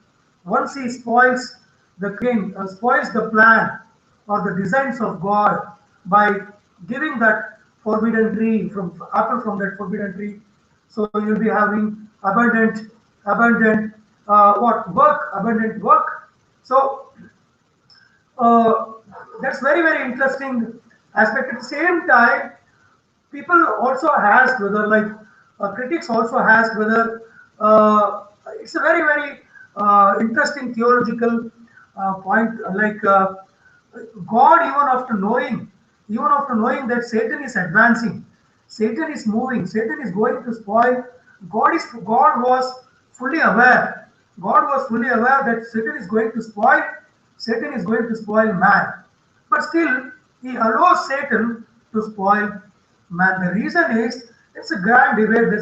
It's a grand debate. There is a lot of theological discussion or debate, okay, on this point of view. Why God, even after knowing that Satan is going to spoil man, allowed him to advance, allowed him to move further to spoil man, because God, at the time of creation, was fully aware that man is a rational creature, and man can differentiate between good and bad. But at the same time, God also is aware of the fact that there is no scope for evil or bad. If there is, again, there is no scope for good. There is no scope for good if there is no evil or bad present in this world, isn't it? If there is no evil or bad, if everyone becomes good, isn't it? If everyone becomes good, this world becomes a utopian society. Utopian society. So you can't expect most of the people, 90% of the people, we are all standing in queue to reach hell, as I told you in the morning. So we are not entitled to get the place in heaven, isn't it? So we are not entitled to get the place in heaven. So at the same time, you can see that they have got a plan. So according to that plan, so Beelzebub says that it is Satan who is capable of again doing all these mischievous acts. You can see that he in fact gets the approval from the remaining angels. So he asked the other angels, so who is the one who can take up this task of again spoiling man? So you can see that say the funny inhabitants, or if not drive, seduce them to our party. So Beelzebub even has a proposal to seduce again the creature called man, and to again to take man into confidence and to seduce them into their party, tempt them to their party. So they want to pull man to their side or party, that their own God may prove that their God may prove their foe. Their foe means God may, again, if you seduce man to our party, God may become a foe or enemy to man. So man will take our side, man will be of our party, and in future man will start hating God. So that is the plan that Beelzebub put forth before the Parliament of Evils. And with a repenting hand, again, again, the Creator, that is God, will abolish His own work. So they know that God, who is the Creator of man, will abolish His own work, His own creation, with a repenting hands. With a repenting hands means ಪಶ್ಚಾತ್ತಾಪದ ಕೈಗಳಲ್ಲಿ, with a repenting, regretting, okay, regretting hands, God will abolish His own creation called man, His own creation or His own work called man. So he above has the courage. So they all feel that only Satan is capable of achieving this task. So he above has he alone, sorry, he alone has the courage, he alone has the courage and the cunning needed for the purpose, for the purpose. So if you have a purpose, you have something, you have a purpose, a task, a particular goal, something to achieve, and for that purpose, you need what? Cunning. You need to develop, you need to have that cunning quality. At the same time, you need to be courageous. So Satan is courageous, at the same time cunning. So he can do anything. He can do anything so to spoil the designs of God. Okay, and uh, So that's what happens in book one. Book one is not like book one to four. You can see uh, the plans and the again advancement of say serpent. And in book four, in fact, it is in book four that Satan spoils man again Adam. In fact, he spoils Adam. He enters in the form of he enters the garden, that garden of Eden, and he sits down that on that forbidden tree in the form of serpent. ಒಂದು ಹಾವಿನ ಆಕಾರದಲ್ಲಿ ಬಂದು ಕುತ್ಕೊಳ್ತಾನೆ Satan.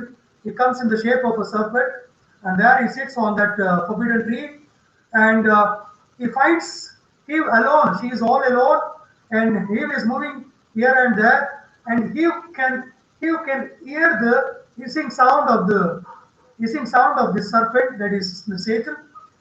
In fact, Satan calls Eve towards him with its melodious voice, and when she finds it amusing because it's a beast. Satan, serpent is a beast. It's a venomous animal, isn't it? But she finds it so curious. She feels it so amusing. Amusing. The reason is it's a snake. How can a snake can speak, can converse, can talk? So she is amused, shocked. At the same time, Satan says, I am able to speak. I am able to speak or talk with you because of eating that fruit from the tree, from this particular tree. So if you taste this tree, again fruit, you will acquire so much of knowledge, so much of benefits. So, but by the time Adam reaches the Garden of Eden, he finds that Satan had already, sorry, he has already tasted, he has already tasted that forbidden fruit, and you can see that, and Adam is shocked to see Satan, Eve in that state, and he feels that whatever would be again would be your future will be mine. Like whatever that you are going to undergo, I'll also follow your path. Like so he also tastes that forbidden fruit. Okay, he also eats that forbidden fruit, and what happens in that last volume, God sends His Son. God sends His Son to direct man, or like our first ancestors Adam and Eve, towards her that is created by God.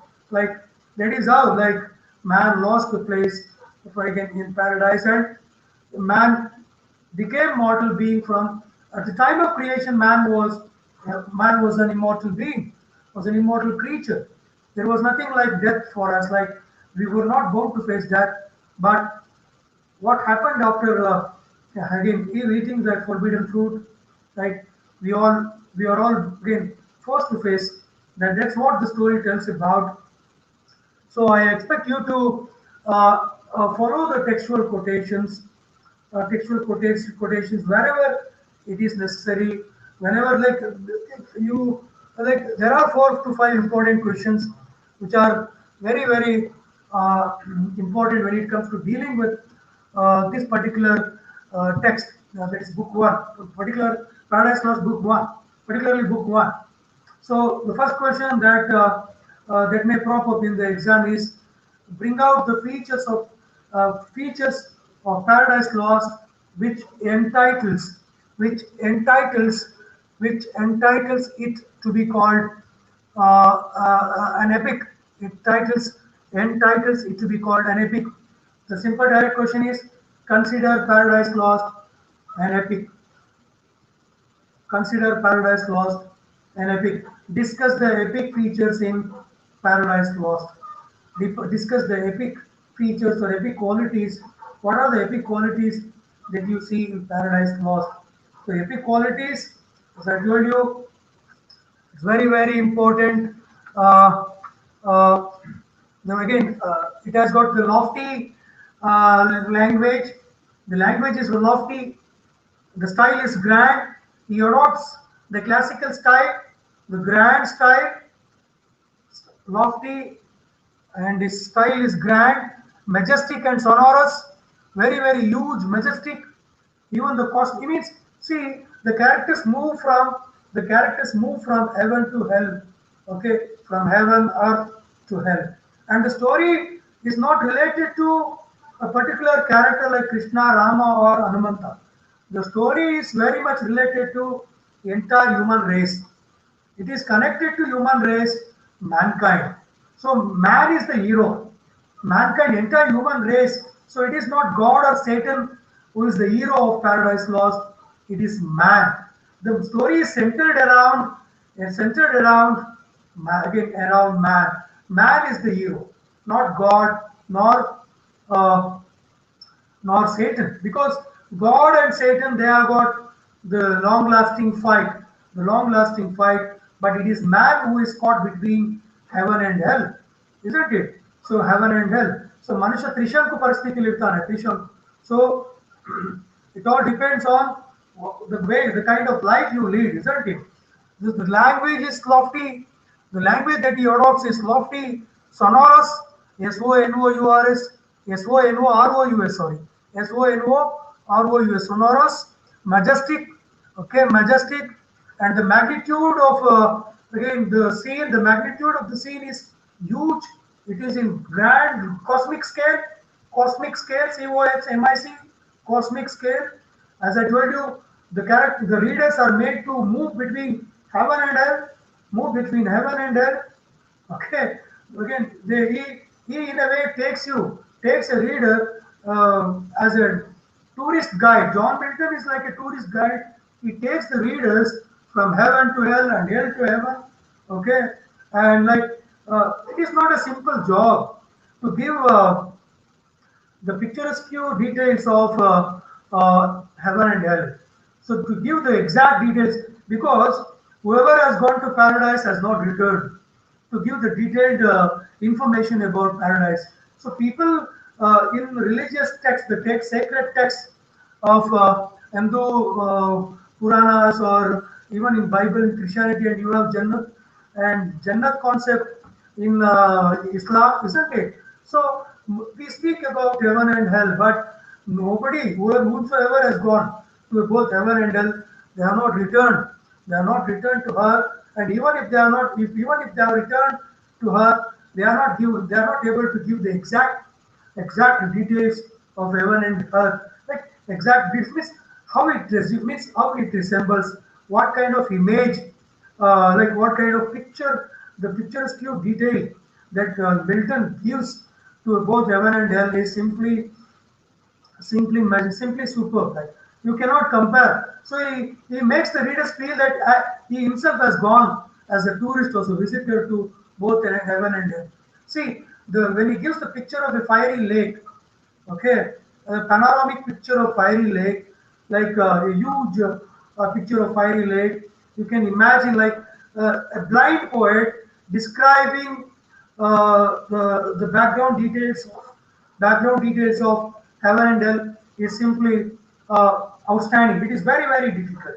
It's very difficult, but it took him almost 7 years to complete this, and his daughter did all this writing work, and you have a great piece of work before your hand.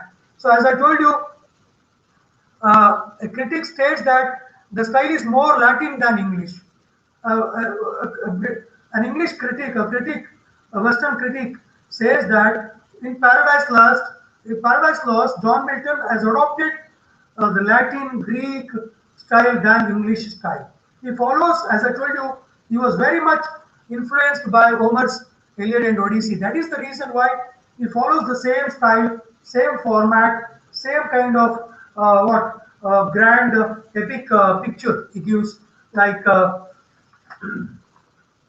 like Homer. So 1 minute. Yes, the first question, as I told you, is the important question is consider Paradise Lost, or discuss Paradise Lost as again as an epic, or consider the epic detail, means the epic details discuss the epic details of, again, epic details, sorry, epic features in Paradise Lost. What are the epic features that you see in Paradise Lost that is entitled it to be called as a Paradise Lost, sorry, as an epic? Bring out the features of Paradise Lost which entitles it which entitles it to be called an epic. The second question is bring out the heroic qualities or discuss the heroic qualities, comment on the heroic qualities of Satan in book 1. This is the most probable question. The first probable question is think again discuss the epic features or the epic qualities in Paradise Lost. Second one is comment on the heroic qualities of Satan in Book One, Paradise Lost. And the third question is, does Satan attain does Satan attain heroic dimensions? Does does Satan attain heroic dimensions in Book One of Paradise Lost? The answer should be yes. Yes, he attains the heroic dimensions. As I told you, Milton's intention was to create a character who can match God, who is equivalent to God. That is the reason why say, Milton concentrates much or more in giving the minute details of Satan, his qualities, his leadership qualities, his grand image, his huge body, the kind of fear the other angels has got for Satan. See, it doesn't take it is not of a lesser power to challenge God. A man with greater quality, who has got a greater strength, who has got a greater courageous, enthusiastic spirit. Only such character can match God, isn't it? If you want to match God, you cannot be of a lesser power. You cannot be of a lesser stature. Lesser stature. That is the reason why Milton concentrates much, much on much on what Satan, the character Satan, from book one to book four. In book one, from book one, two, three, four. In all these four books, you can see Milton's concentration is more on Satan's image and Satan's stature than God or man. That is the reason why, as a reader, you fall in love with Satan. Though he is the king of hell, you fall in love uh, with uh, with Satan. And the fourth question is, in writing Paradise Lost, in writing Paradise Lost, Milton was of the devil's party. Milton was of the devil's party without knowing it. Without knowing it. It's a famous definition. It's a famous definition quotation by William Blake. William Blake is considered as one of the greatest romantic poet, okay, who has written a poem called The Tiger, Chimney Sweeper. You might have read the poem The Chimney Sweeper, The Tiger. William Blake says, in writing Paradise Lost, Milton was of the devil's party without knowing it. While writing Paradise Lost, but to be honest, only till book 4, Milton's again concentration lies on Satan. Only till book 4, not up to book 4. So he gives him the grand stature. So comment on keeping book 1 in view. So book 1, so Milton's focus is much on Satan. So in writing Paradise Lost, Milton was of the devil's party without knowing it.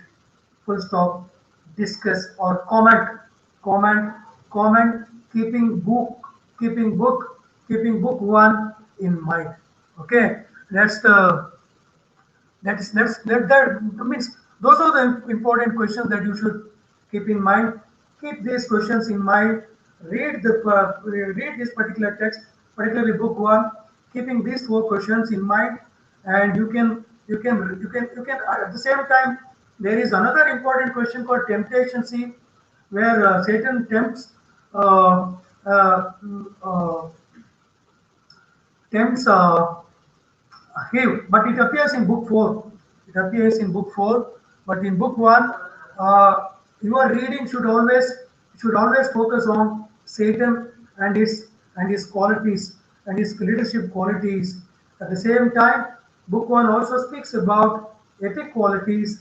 In book 1, you can think about the epic qualities of Paradise Lost. What are the qualities or the features that Paradise Lost has got, which entitles it to be called as an epic, which entitles it to be called as an epic. That's a more important question. That's the important question on epic. And the second important question is heroic qualities of Satan. Heroic qualities of Satan. Okay, you keep these issues in mind, read the text, you will certainly enjoy it. I hope I have given justice for this particular text in these two sessions. Morning I was not able to complete the class because hardly I got 14 minutes to give a brief introduction about the author, about the epic features and epic qualities, which the main or the major epics of the world literature. The major epics of world literature, as I told you, Ramayana, Mahabharata. When it comes to Sanskrit Indian literature, you have Homer's Iliad and Odyssey, and you have Dante's Inferno. Dante's Inferno is another epic. Okay, is another famous epic, and thank you, and meet you again once again tomorrow in the morning session.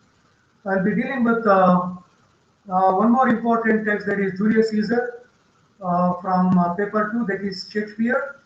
Uh, I hope I was able to give you the justice in a nutshell, at least in a nutshell. Like, see, we cannot like this kind of teaching is new to us. I always love to teach in offline mode, but still, since there is this pandemic issue and we have to abide with this, I expect you to attend all the classes, enjoy all the sessions. Okay, if you have any doubt or any clarifications to make or doubts to clear, my number is very much there in the website. Okay, you can take down my number. If you have any doubt regarding this particular text, you can ask me later on. Okay, I'll move on to the next text, new text tomorrow. So tomorrow at 10 a.m. I have your class. So till then, have a good day. Take care.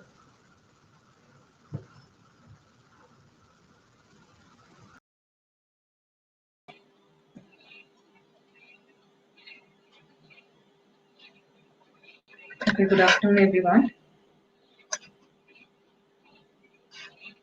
In this class, in this session, I'm going to talk about poetry, especially with special reference to Robert Browning poetry, Victorian era.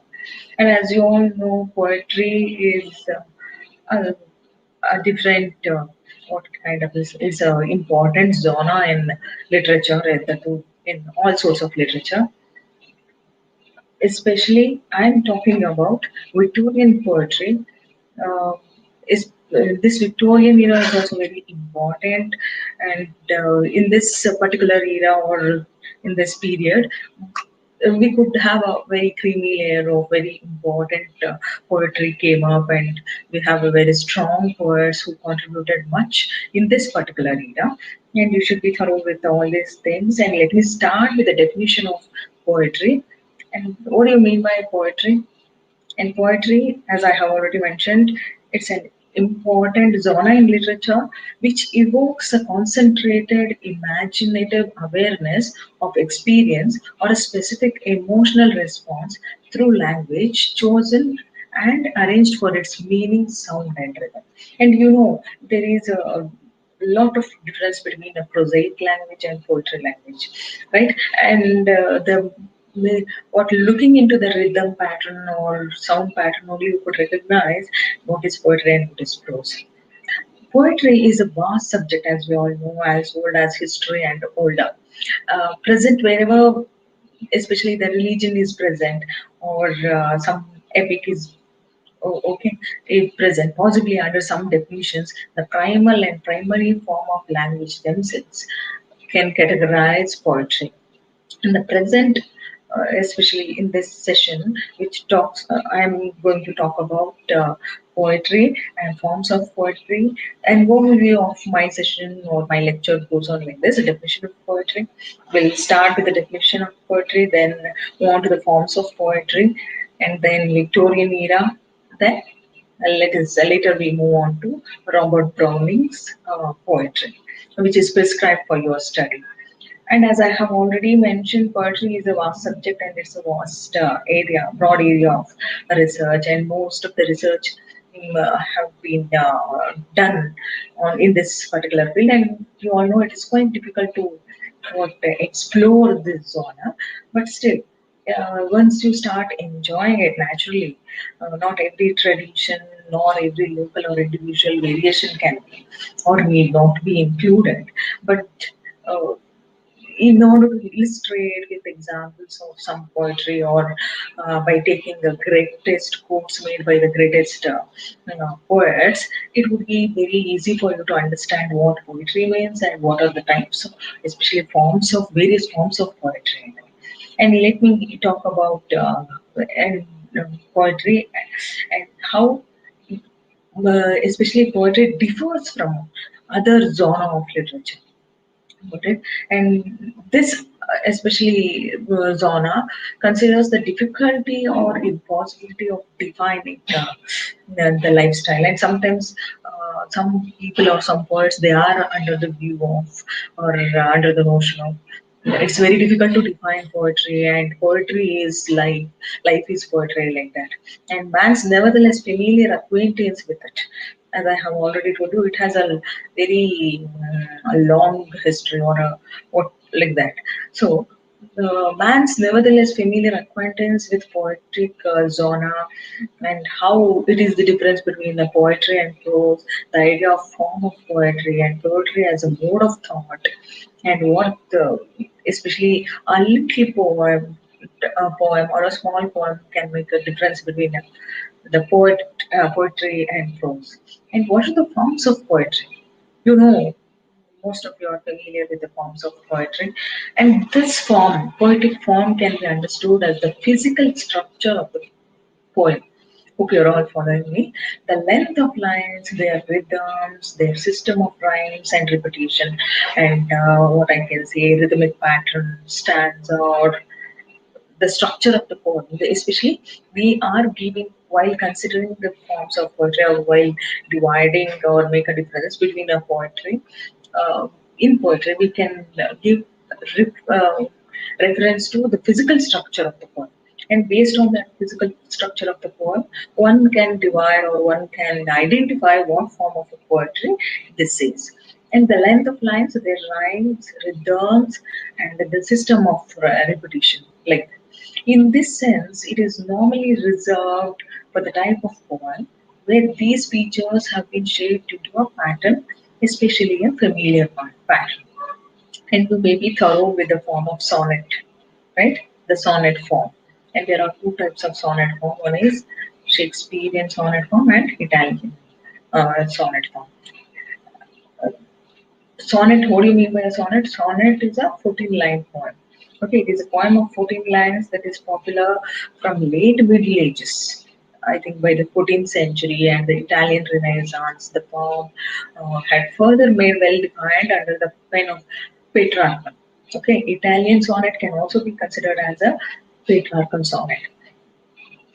Especially his sonnets, means Petrarch, whose sonnets were translated in the 16th century by Sir Thomas Watt, who is credited with introducing the sonnet form into English literature. A traditional Italian or Petrarchan sonnet follows the rhyme scheme of ABBA, ABBA, CDE, CDE. See, pattern is lines are same, structure is same, but the pattern is it differs. Even Shakespearean sonnet has also 14 lines, and even Petrarchan, but the different with a different pattern. And for example, John Milton's on his blindness. Okay, the English or Shakespearean sonnet follows the rhyme scheme of ABAB, CD, EF, GG.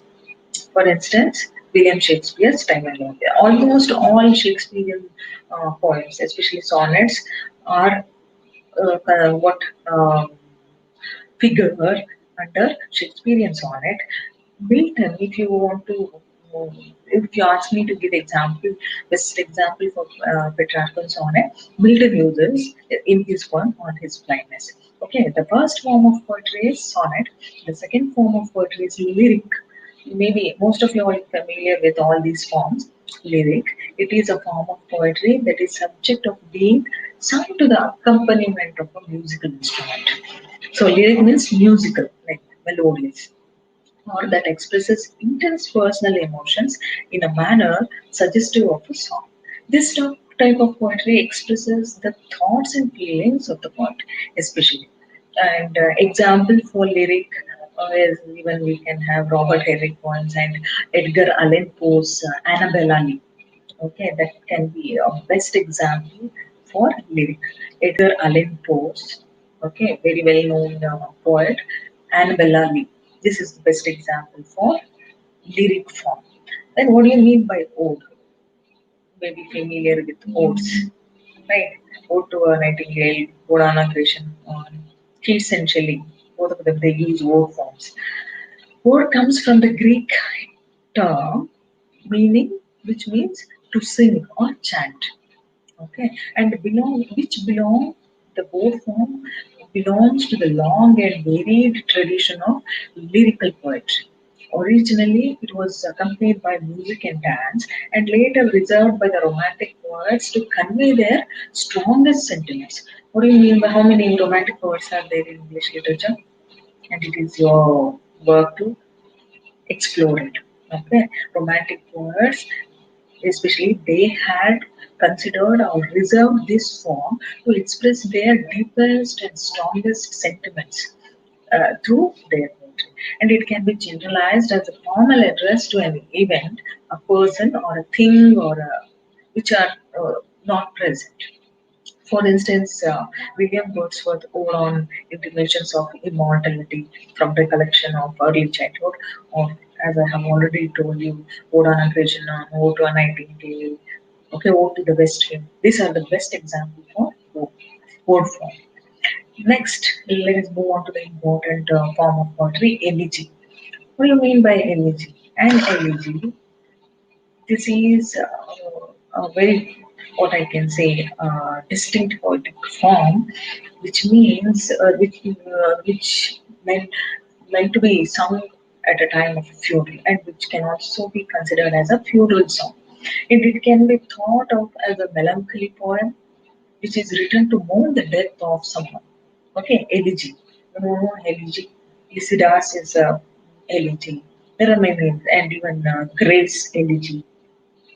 Okay, best example, which are known as or considered as a funeral songs, which has melancholy in its tone. And the first elegies were written in Roman and Greek. Okay, earlier elegies were written in Roman and Greek. Then later they started writing in English. Examples for this elegy: Thomas Gray's elegy written in a country churchyard. Next, next form is idyll form. And idyll means it's a short poem, descriptive or rustic line. Okay, which used to describe a rural life or a rustic life, written in the style of Theocritus' short pastoral poem, the Idylls. For instance, especially Tennyson's, he uses in one of his poems, Idylls of the King. Okay, it is a short one.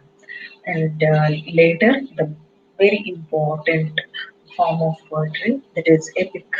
And epic means it is a long, often book length sometimes, okay, narrative in verse form that retells the heroic journey of a single person or group of persons. For instance, even Ramayana, Mahabharata can also be considered as epic, and Homer's Iliad and Odyssey, right? These are the best examples for epic. Hope you get it. Okay, epic means a long poem which tells us the heroic journey of a single person or a group of persons. Then, ballad. Important form is ballad, and it is a form of verse, often a narrative set to music. Ballad, you know, okay, it is a form of verse, often a narrative. It is somewhat like what which used to narrate bedtime stories like that, which has a somewhat in a kind of fable, which ends with a moral of message or a values like that. So, it is a form of verse, often a narrative in form, set to music. Etymologically speaking, the word ballad has been taken from Latin word ballare, okay, ballare, which means a dancing song. You don't know ballad, so which means a dancing song. And F.B. Gum, he is a important what I can say, critic, poet, lyricist, and he has explained the definition of ballad as a poem meant for singing, quite impersonal in material, probably connected in its origins with a communal dance, but submitted to a process of oral traditions among people who are free from literary influences and fairly homogeneous in character. Example for this will be John Keats' La Belle Dame Sans Mercy. Okay, this is the best example for ballad written by whom? John Keats, La Belle Dame Sans Mercy, the title of the poem. Then, important, last but not the least, epigram. There are many forms of poetry, but I am concentrating on the major forms of poetry. Epigram. It is a very short poem, usually 2 or 4 lines long. Okay, epigram with a simple rhyme scheme. Very short poem which has 2 or 4 lines with a simple rhyme scheme.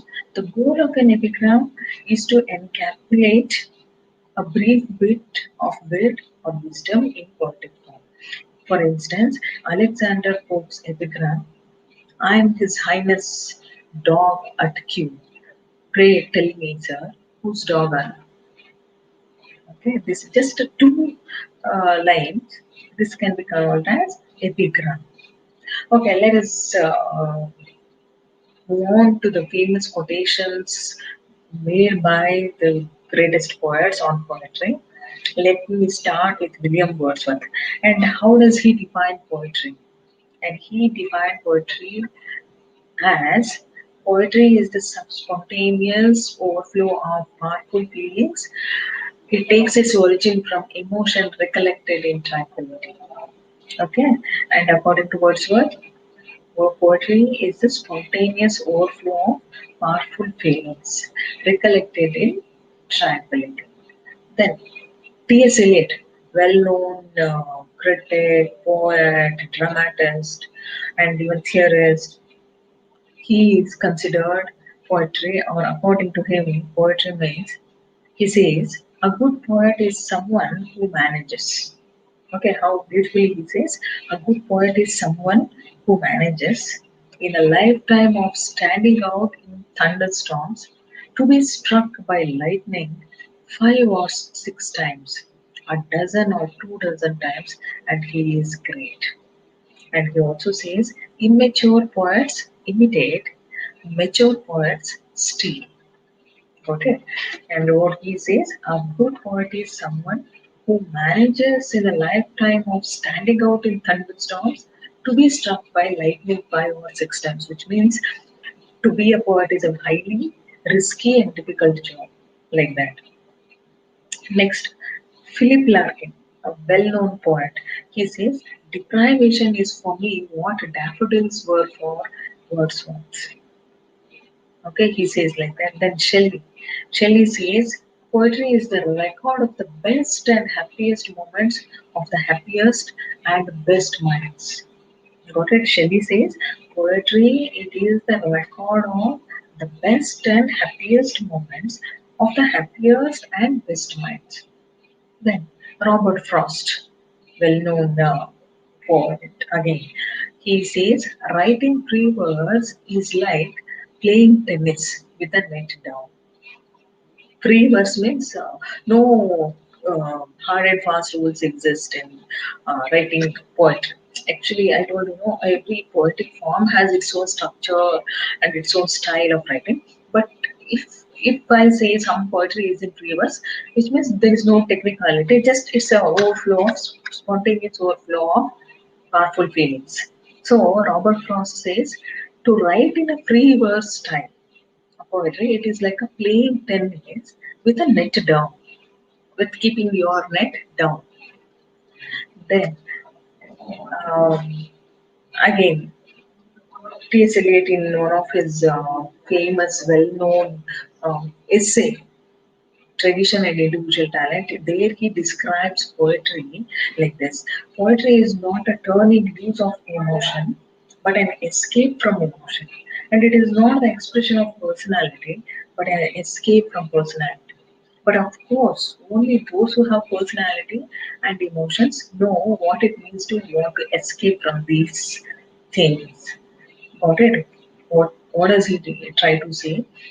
He means that poetry should not always surround around emotion, but poetry should escape from emotion, and it should not be the expression of the personality of the poet himself, but there should be an escape from personality, which means it should not be biographical always. Okay, autobiographical, and it should escape from the personality.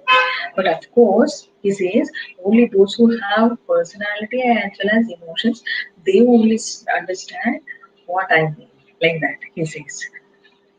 Then S.T. Coleridge, in his words, poetry, how does he define? I wish our clever young poets would remember my homely definitions of prose and poetry. That is prose, words in their best order. Poetry, the best words in the best order. He says that always poetry, he always keeps poetry at a higher level. Okay, he says that poetry always it is the compilation of best words and of a best order in a best order, like that. Then another well-known Victorian poet, Matthew Arnold, and he says poetry is simply the most beautiful, impressive, and widely effective mode of saying things, and hence it is important. So, according to Arnold, who is Arnold? Matthew Arnold, according to him, poetry is simply the most beautiful, impressive, and widely effective mode of saying things, and hence it is very important, according to him, to study poetry, to write poetry, to critic poetry. Okay, yeah, and Blake simply he says in a very easy manner or in a very simple manner, poetry fetters the human race. Okay, William Blake says poetry fetters the human race. And there are many, I can say so many quotations I can quote now. Like again, Arnold said, poetry is at bottom a criticism of life. According to him, poetry is a criticism of life. And Emily Dickinson, a well-known American poet, she says that if I feel physically as if the top of my head were taken off, I know that is poetry. Okay, what she says, if I feel physically as if the top of my head were taken off, I know that is poetry. And like other Cervantes, and he says, modesty is a virtue not often found among poets. Modesty is a virtue not often found among poets, for almost every one of them thinks himself the greatest in the world. Okay, let me move on to the background, or just wish to give you a background regarding Victorian poetry.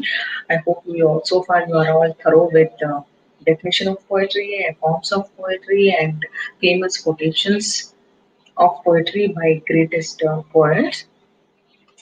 Okay, let me talk about Victorian poetry with a bit background. Matthew Arnold, as we all know, he is a well-known, well-established Victorian poet.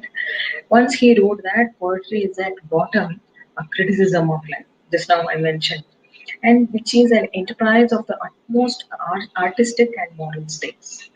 And as we all know, that Victorian era, especially in this period, we could have a maximum number of a very creamy layer of poetry came up.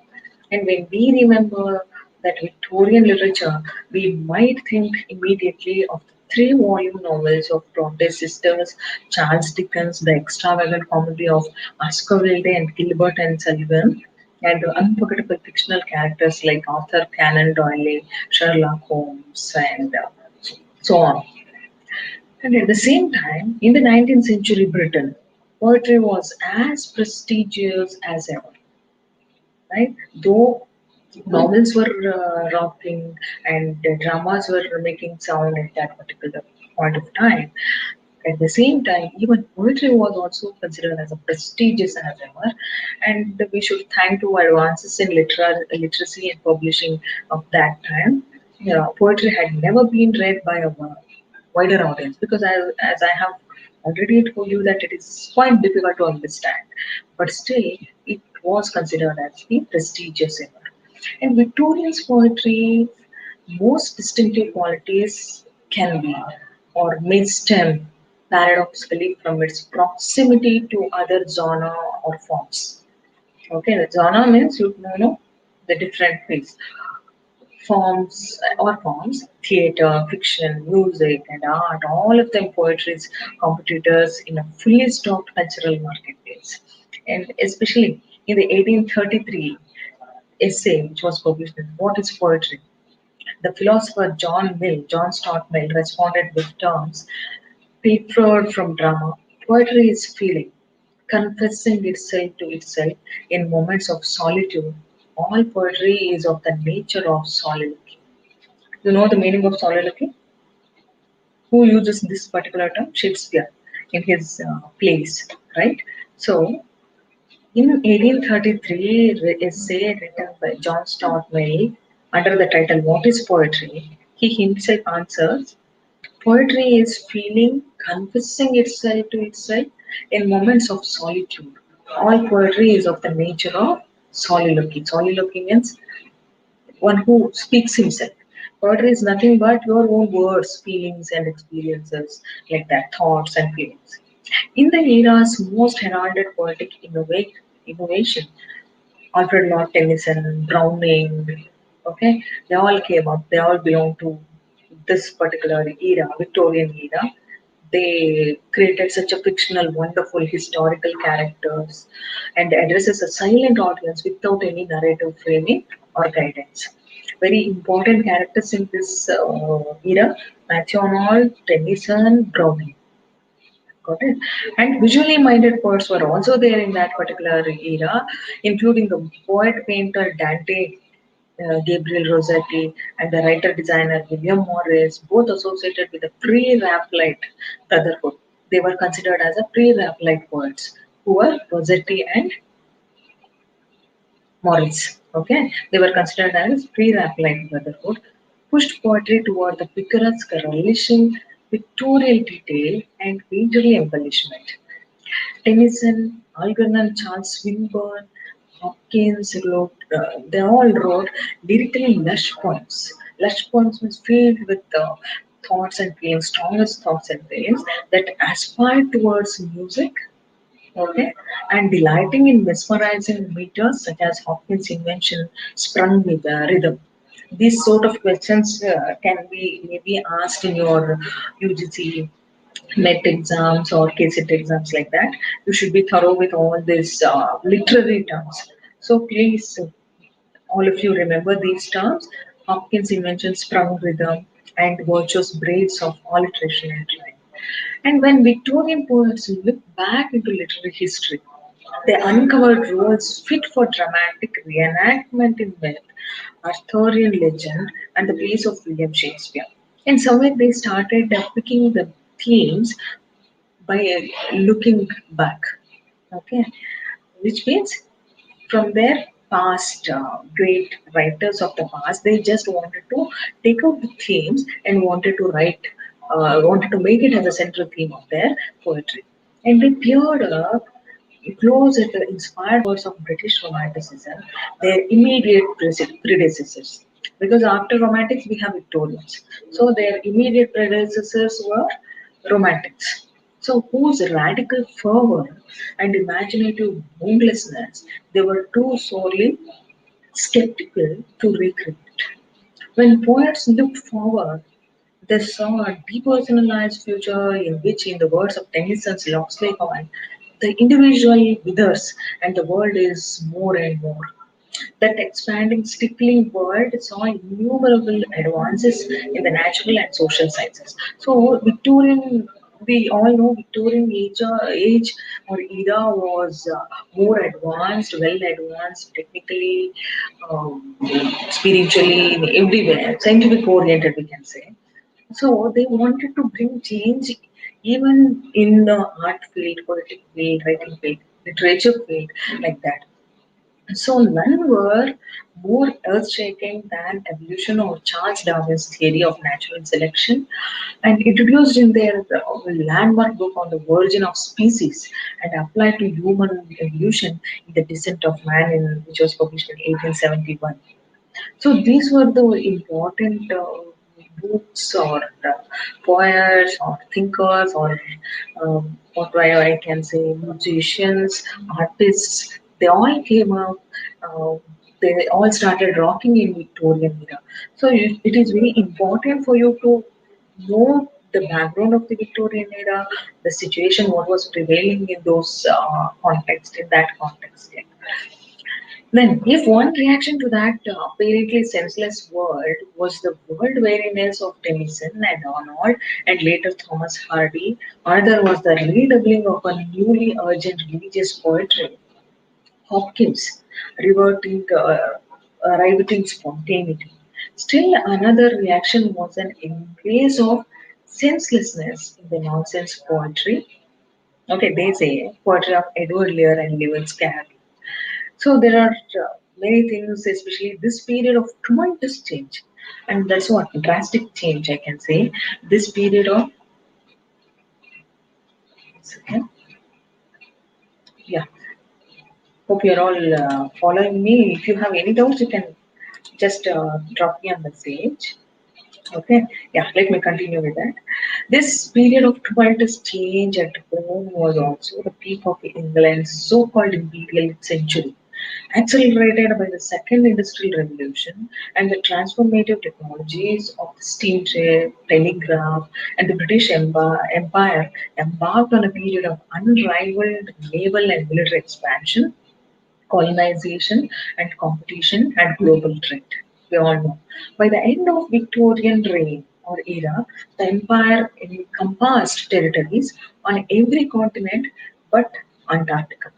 As we all know, British colonized almost across the globe and almost all the countries or land on the earth except Antarctica. And living up to its hyperbole epithet, the empire on which the sun never set. Okay, the empire on which the sun never set. This is the famous statement or a quotation. Britain's imperial reach affected Victorian poets of all styles and subjects. Their poems responded to headline news explicitly. Tennyson's uh, the charge of the Light Brigade, or translated into allegory, Christina Rossetti's Goblin Market. These are all, and even Rudyard Kipling's The White Man's Burden. See, they are all, though they were poets, they were all criticized the existing system, society, rule, everything in their writings. And others answered mounting desires for exotica and eastern themes, such as Rubaiyat of Omar Khayyam, Edward Switzerland translation of portraits by the 11th and 12th century Persian astronomer and poet. And even we could also have Emily Bronte here, published under the pen name Ellis Bell, and the collaborative pair of Catherine Bradley and Hermes Edith Cooper, writing together under the name Michael Field. So, to early 20th century modernists who defined their art in opposition, and even to contemporary readers, the adjective Victorian can connote prudishness, moralizing, or outmoded conventionality, but late Victorian poetry looks forward to modernisms or modernist estrangement and extremes, with its fixation on moral or cultural or spiritual decadence, transgressions of norms and around like identity, sexuality, and esteem for the artistic values of difficulty and compression. Okay, and the famous theory like arts for art's sake, an English translation of the French motto I art for I art. Okay, art for art's sake. This is a famous motto of the 19th century, which has been extracted from French motto, okay, crystallized the late 19th century doctrine of aestheticism, which swerves away from nihilistic despair over life's meaninglessness by anchoring everything on the meaning made within art. So, aestheticism, most eloquent proponent was the critic Walter Pater. Walter Pater, you also please be thorough with, I think, more than 10 names I have uttered, the important personalities of this Victorian era. He says, Walter Pater, he says, to burn always with this heart, gem like flame, to maintain his ecstasy is success in life. So he concludes in studies in the history of the Renaissance, which was written in 1873. We have an interval, and then our place knows us no more. Okay, he says we have an interval, but then our place knows us no more.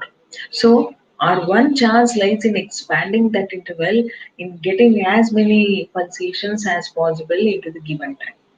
So he has given a alarming call to all the public or to all his contemporaries belong to his age. And as I have already told you that the many poets like Oscar Wilde, Hopkins, Arnold, um, they all belong to Victorian era, and many poems, many novels, classic novels came up in this era, which belong to the early 20s. Okay, and even 20, which also gives inspiration to 20th and 21st century readers, poets, and critics. And let me move on to Robert Browning. Robert Browning, I told you that he is a major English poet of the Victorian age, noted for his mastery of dramatic monologue. He is known for his style of writing poets, and what was the form he used to use? Dramatic monologue and psychological portraiture. And dramatic monologue means what? Dramatic means in a dramatic manner. Mono means single speaker. So in his poems, we have a single speaker who is to narrate as a poem in a dramatic manner. So he followed the form of dramatic monologue. All his poetry were what poems were written in in the form of dramatic monologue. And regarding his background, I don't want to talk about his autobiographical details. Let me move on to his what I can say, works. Okay, Browning's first work was Falling, a fragment of a confession, which was published in 1833 and anonymously. He didn't mention his name. Although formerly a dramatic monologue embodied many of his adolescent passions and anxieties, somewhere it got clicked. Although it received some favorable comment, it was attacked by John Stuart Mill, who condemned the poet's exposure and exploitation of his own emotions and his intense and morbid self consciousness. But still, encouraged by the actor Charles Macready, Browning devoted his main energies for some years to verse drama, a form that he had already adopted for Stafford when he had been to Stratford College in 1837. Between 1841 and 46, in a series of pamphlets under the general title of Bells and Pomegranates. Okay, what was the nickname he used to write? Under the title of Bells and Pomegranates, especially, he started writing a series. Okay, pamphlets especially. He published seven more plays in verse, including Pippa Passes, 1841, published in A Blot in the Scutcheon, produced in 1843, and Luria, 1846. These and all his earlier works, except Stafford, were printed at his family's expense. Got it? Because those were the days very difficult to get a sponsor or publisher. Although Browning enjoyed writing for the stage, he was not successful in the theatre. Okay, he wanted to be a dramatist and he wanted to be a theatre artist, but he was not at all successful. Since his strength lay in depicting, as he had himself observed, of Stratford, action in character rather than character in action. Okay, he had himself knows that he has to be action in character rather than character in action. And by 1845, the first phase of Browning's life was near its end. In that year, he met Elizabeth Barrett Browning. In her poems, Barrett had included lines praising Browning, who wrote to thank her. In May, they met and soon discovered their love for each other. Then he married Elizabeth Barrett. Okay, even she is also a poetess. And Browning produced comparatively little poetry during his married life, apart from a collection of poetry edited in 1849. He published only Christmas Eve and Easter Day in 1850. And like this, his poetic life. Then, in 1855, he published a collection of 51 poems under the title Men and Women.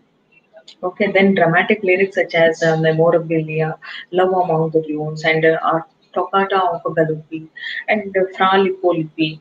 And these are all written by himself. And his first task on his return was to prepare his wife's last poem for the press. Even he was not very selfish and self-centered poet. Instead, he wanted to encourage his wife to produce poetry or write poetry. And the most important works of his last years, when he wrote with great fluency, were the long narrative or dramatic poems, often dealing with contemporary things such as Prince Pastel, like that. There are many important notable work like My Last Duchess, Pippa Passes, Rapi Benzazro, and The Ring and the Book, and The Last Ride Together, and even what's that? Cross Chain. Okay, legacy of as we all know that a few poets have suffered more than Browning from hostile incomprehension or misplaced admiration, both arising very often from a failure to recognize the predominantly dramatic nature of his work. And as we all know, it was not a bed of roses for the poets those belong to earlier period like the Romantics or maybe Victorian. It was very difficult for them to survive in their field, and all of them they had to see the rise and fall in their life, and including Browning. So both arising, many poets they had to arise from the failure to recognize the predominantly dramatic nature of their. Yes, this continues and this consists essentially of a narrative spoken by a single character and amplified by his comments on his story. And later, these all things uh, led or paved the way to discover his own, what I can say, form of writing poetry. What is that? Dramatic monologue. And let me start with one of his well-known poem, My Last Duchess. This is a poem of 56 lines. It is in a rhyming couplet by Robert Browning, and which is also written in the form of a dramatic monologue. It was published in 1842 in Dramatic Lyrics, a volume in his Bells and Pomegranate series. I told you, know, this he started writing the pamphlets under the title Bells and Pomegranates, and this poem it consisted or it is in the series called Bells and Pomegranate series, which was published in 1842. And it is one of Browning's most successful dramatic monologues. And the poem's narrator here, as I have told you, dramatic monologue, you have a single speaker, right, addressing the reader or the visitor in the poem. The poem's narrator is a Duke of Ferrara. Got it? Hope you're all following me. The poem's narrator is the Duke of Ferrara, who comments dispassionately on the portrait of his late wife hanging on the wall, remarking on the Duchess' innocence and character. Here, Ferrara is explaining and praising the beauty and innocence of King, the Duchess. And he reveals that the Duchess had incurred his displeasure by her expansive friendliness and her refusal to acknowledge his superiority in all things. So it becomes apparent at last that he himself brought about her death. And he openly says, and this poem, as I have told you, that this is a dramatic monologue written by Victorian poet Browning, In which year? In 1842. The Duke, how he speaks about his former wife's perceived inadequacies to a representative of the family of his bride to be. Okay, who is he is narrating this story to a representative. One representative had come from the family of his wife to be, okay, bride to be, revealing his obsession with the controlling others in the process. Browning uses this compelling psychological portrait of a despicable character to critique the objectification of women and abuses of power. So here he wants to send a message like how he want to have a control over others, women, and even how to abuse his power. Okay, the poem runs like this. The poem begins with, "That's my last duchess, painted on the wall, looking as if she were alive." Okay, this is how the poet starts. I'll just read a few lines. "I call that piece a wonder. Now, Fra Pandolf's hands work busily a day, and there she stands." Okay, this Fra Pandolf, he was a painter of that painting. Okay, the painting of whom? The Last Duchess, which means she is already dead. And let me give you a summary of this poem in a nutshell. My Last Duchess, this poem where we have a Duke of Ferrara who is the speaker. The Duke of Ferrara directs the attention of a guest to a painting of his former wife, the Duchess of Ferrara, which hangs on the wall. The Duke praises the painting for looking so lifelike and then remarks on how hard the painter Fra Pandolf worked hard on it. The Duke asks the guest to sit and look at the work. The Duke then explains that he deliberately mentioned the name of a painter because strangers like the emissary always look at the Duchess' painted face with its deep, passionate, and earnest glance and turn to the Duke, and only Duke, since only he pulls back the curtain that reveals the painting, and act as though they would ask if they dared. How can how can we expect him to what expect the visitor to ask? And here, just he wanted to know what kind of expression which came into her face. Okay, the Duke reiterates that the guest is not the first person to ask this question. And the Duke continues by saying that it was not only his presence that brought that look into the painted eyes of a duchess or the blush of happiness into her painted cheek. He suggests that perhaps Fra Pandolfo had happened to compliment her by saying her shawl drapes over her wrist too much, like that. Or paint could never recreate the faint half blush that's fading on her throat. The Duke insists that the former Duchess thought that polite comments like those were reason enough to blush and criticizes her in a halting way for being too easily made happy or impressed. See, by narrating all these things, somewhere we could find in the Duke Ferrara that he may be fishy about his wife, and he may be always doubtful, right? Always suspicious about his wife. That's why he says no. See, he also claims that she liked everything and everyone she saw. See what a damaging statement he says. And although his description suggests that she was ogling everyone who crossed her path, he is commenting and criticizing his last wife.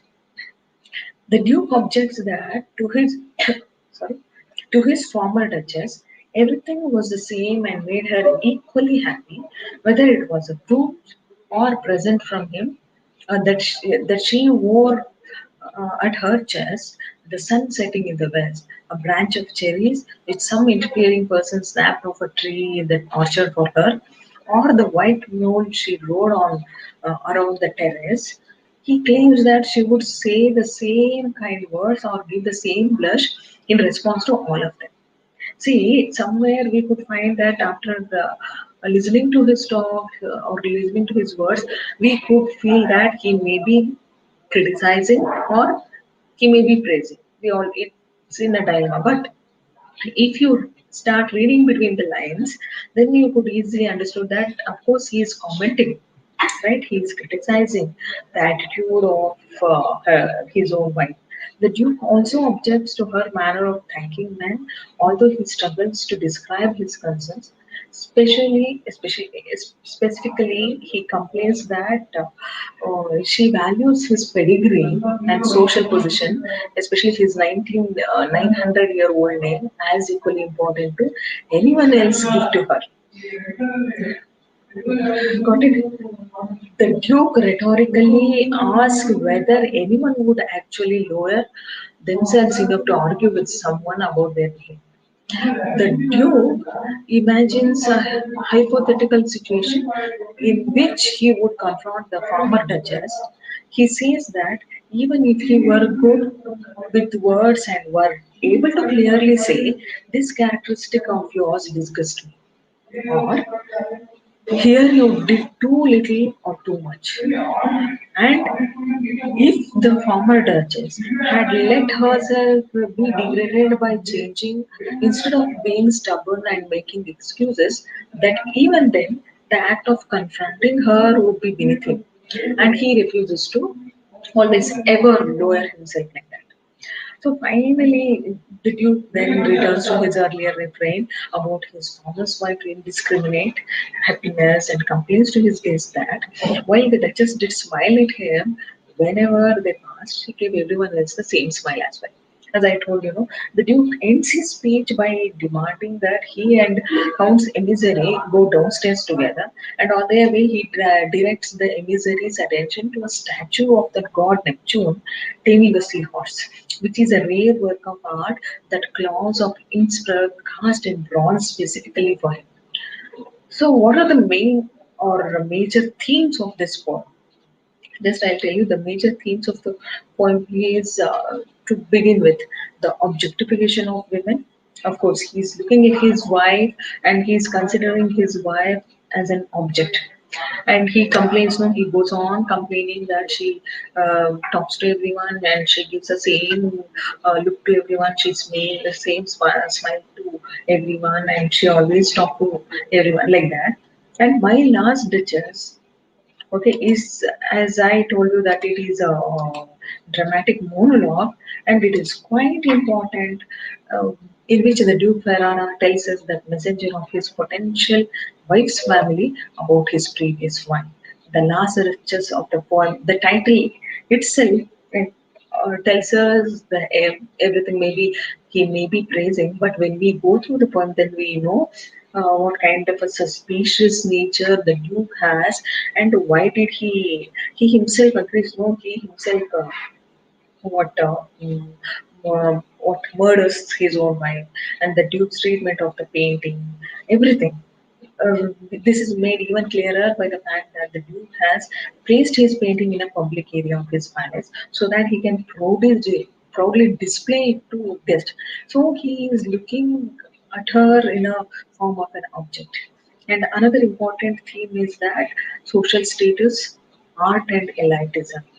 Okay, social status, and because throughout the poem we could have he himself praises, he boasts of himself, and he blows his own trumpet that he is the king and he is the duke, and he has to. He says no, he wants to have control over others, and so he wanted to what keep his wife in his clutches. Even he wanted to have a control over her feelings.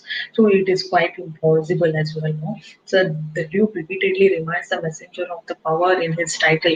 He does this in part by mentioning the famous artists like Fra Pandolf or Claus of Innsbruck, because he doesn't want to uh, what tell their names like that, just but he wanted to rank them, okay, like that along with their names. So another important thing is that control and manipulation, okay, closely tied to the Duke's repeated emphasis on his social status and his objectification of women, which is also clearly shows that uh, desire for his desire for control, right? That way he wanted to manipulate things controlled by treating women as objects to be possessed, the Duke can more readily dominate them. Similarly, by drawing attention to his title and social clout, and he always quite often uses his social status indicated by his ancient name and opulent artwork like that. And most interviewing believe that there is nothing improvisatory about the Duke's words, even when he trips over them. And he comments that strangers who have seen the painting have asked him about the farmer's duchess expression, and that the messenger is not the first to inquire about it. So, hope you all have understood, and I made myself clear by having the Duke deliver the dramatic monologue to the emissary, address throughout the poem as you. Okay, throughout the poem, he uses the term you for to address emissary. Browning forces his readers to experience the Duke's manipulation to better understand how abuse of power operates. This form of address can encourage readers to imagine how they themselves would respond in such a situation. And another very important, what I can say, poem written by Browning is Prospice. Okay, the Prospice is a French title of a French term, which means like just let me conclude this poem in a nutshell form. This is also very important, as I have already clearly given you a brief introduction and regarding his style of writing and the tone, the form of writing, everything. So in this poem, the speaker asks himself, uh, what is to like to fear death? Why should I fear death like that? Okay. He begins by describing the oppressive imagery of it like fog in my throat, the press of the storm, the post of the foe. So, despite the deterrence, the strong man must go, and he insists that he will push forward on his journey no matter the end. As he has always been a fighter, he says he refuses to creep past death. So he says that he himself declares that he is the strongest man and he is the fighter because throughout his life he has been fighting to survive. So he says, I don't creep past death and I don't cry over death and I don't fear death. And we can just imagine or recollect the poem written on the same theme, death. Death is the important major theme of this poem. Like even who has written on this thing? Death be not proud, right? By Donne, like that. So the second half of the poem stresses his resolve to confront death fully until he reveals his true motivation to reunite with the beloved who has died before him. So, this poem is written soon after the death of his wife Elizabeth Barrett Browning in 1861. Okay, Prospice can easily be viewed as one of Browning's most, what I can say, um, direct declarations, naked declarations. Its basic message is that he, in this case, perhaps not a character, but the poet himself. Okay, throughout this poem, who will be the speaker? Who is the speaker? The poet. It is also written in a dramatic monologue form, and the poet himself will not falter before death, even though its imminence forwards the journey of life, but instead he states that he will march forward heroically and face it. Okay, he says that the death cannot weaken me, but instead I am strong enough to bear the death because my wife is no more dead. She is there in my heart, like that.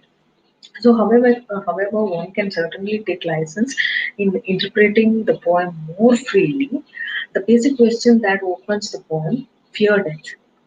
Okay, fear death means do you fear for death like that? Works not only as an influence for the speaker, but as a challenge to the reader.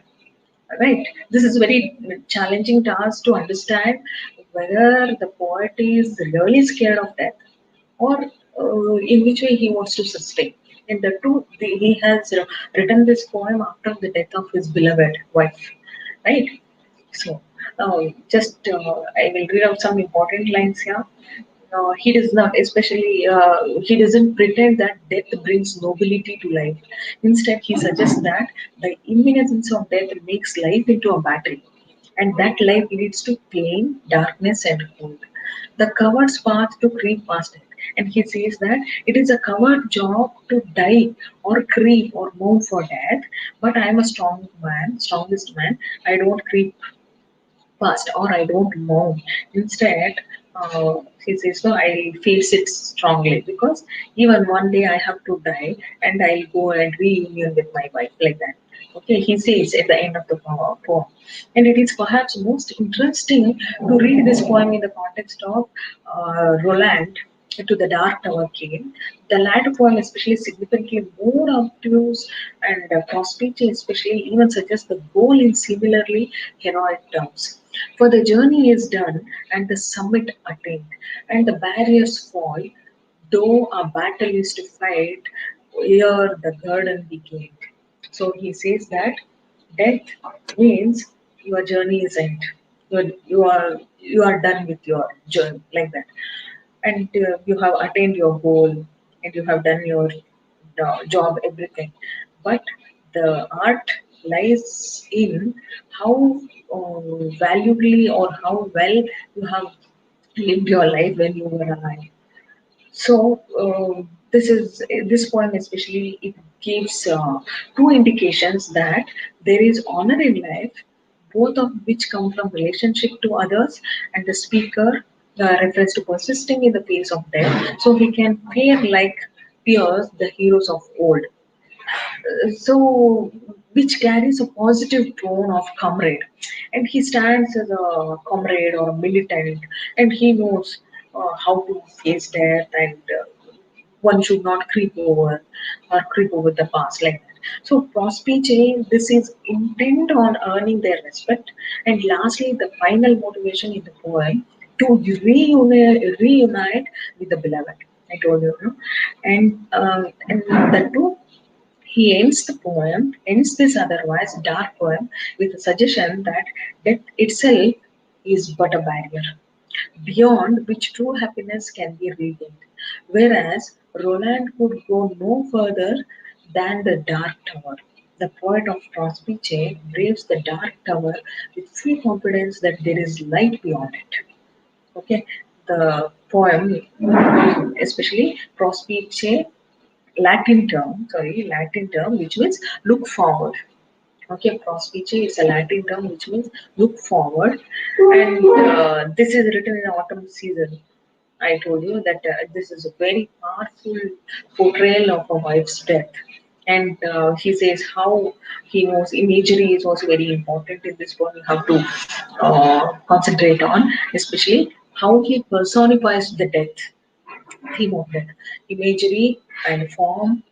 I have already told you that dramatic monologue form he has used in this poem, and personification of death as an enemy to fight, extended metaphor of battle. Okay, he has used excuse all sorts of figures of speech. Okay, then metaphor, personification we have, and how he uses the terms. Everything is very important, and only single speaker throughout the poem, dramatic monologue, like Browning as the speaker here, and who is silent listener. This seems like a call to arms for all mankind. And prospect means to look ahead or look forward, a positive take on death. Okay, don't always think in a negative manner. I told you, know, he tells us that at the end of the poem, he says, "I'm going to reunite with my wife after my death." So he says that you have to think positively, and you have to take a positive side on that and its rewards. The use of Latin suggests that facing death is a timeless issue. So, and what kind of structure is also very important to know that one one stanza, singularity of speaker's mind. He is set on his goal, and the majority of poem alternates trimeter, which means three fate and pentameter. But this is not always consistent and breakdowns towards the middle part of the poem. And rhyming scheme is A B A B C D C D like that, and speaker's steady movement ahead towards death, which is also very important in this poem. Hope you all uh, understood this poem. And if you have any queries, you can ask me and drop me a message. It's time already, time up. Thank you.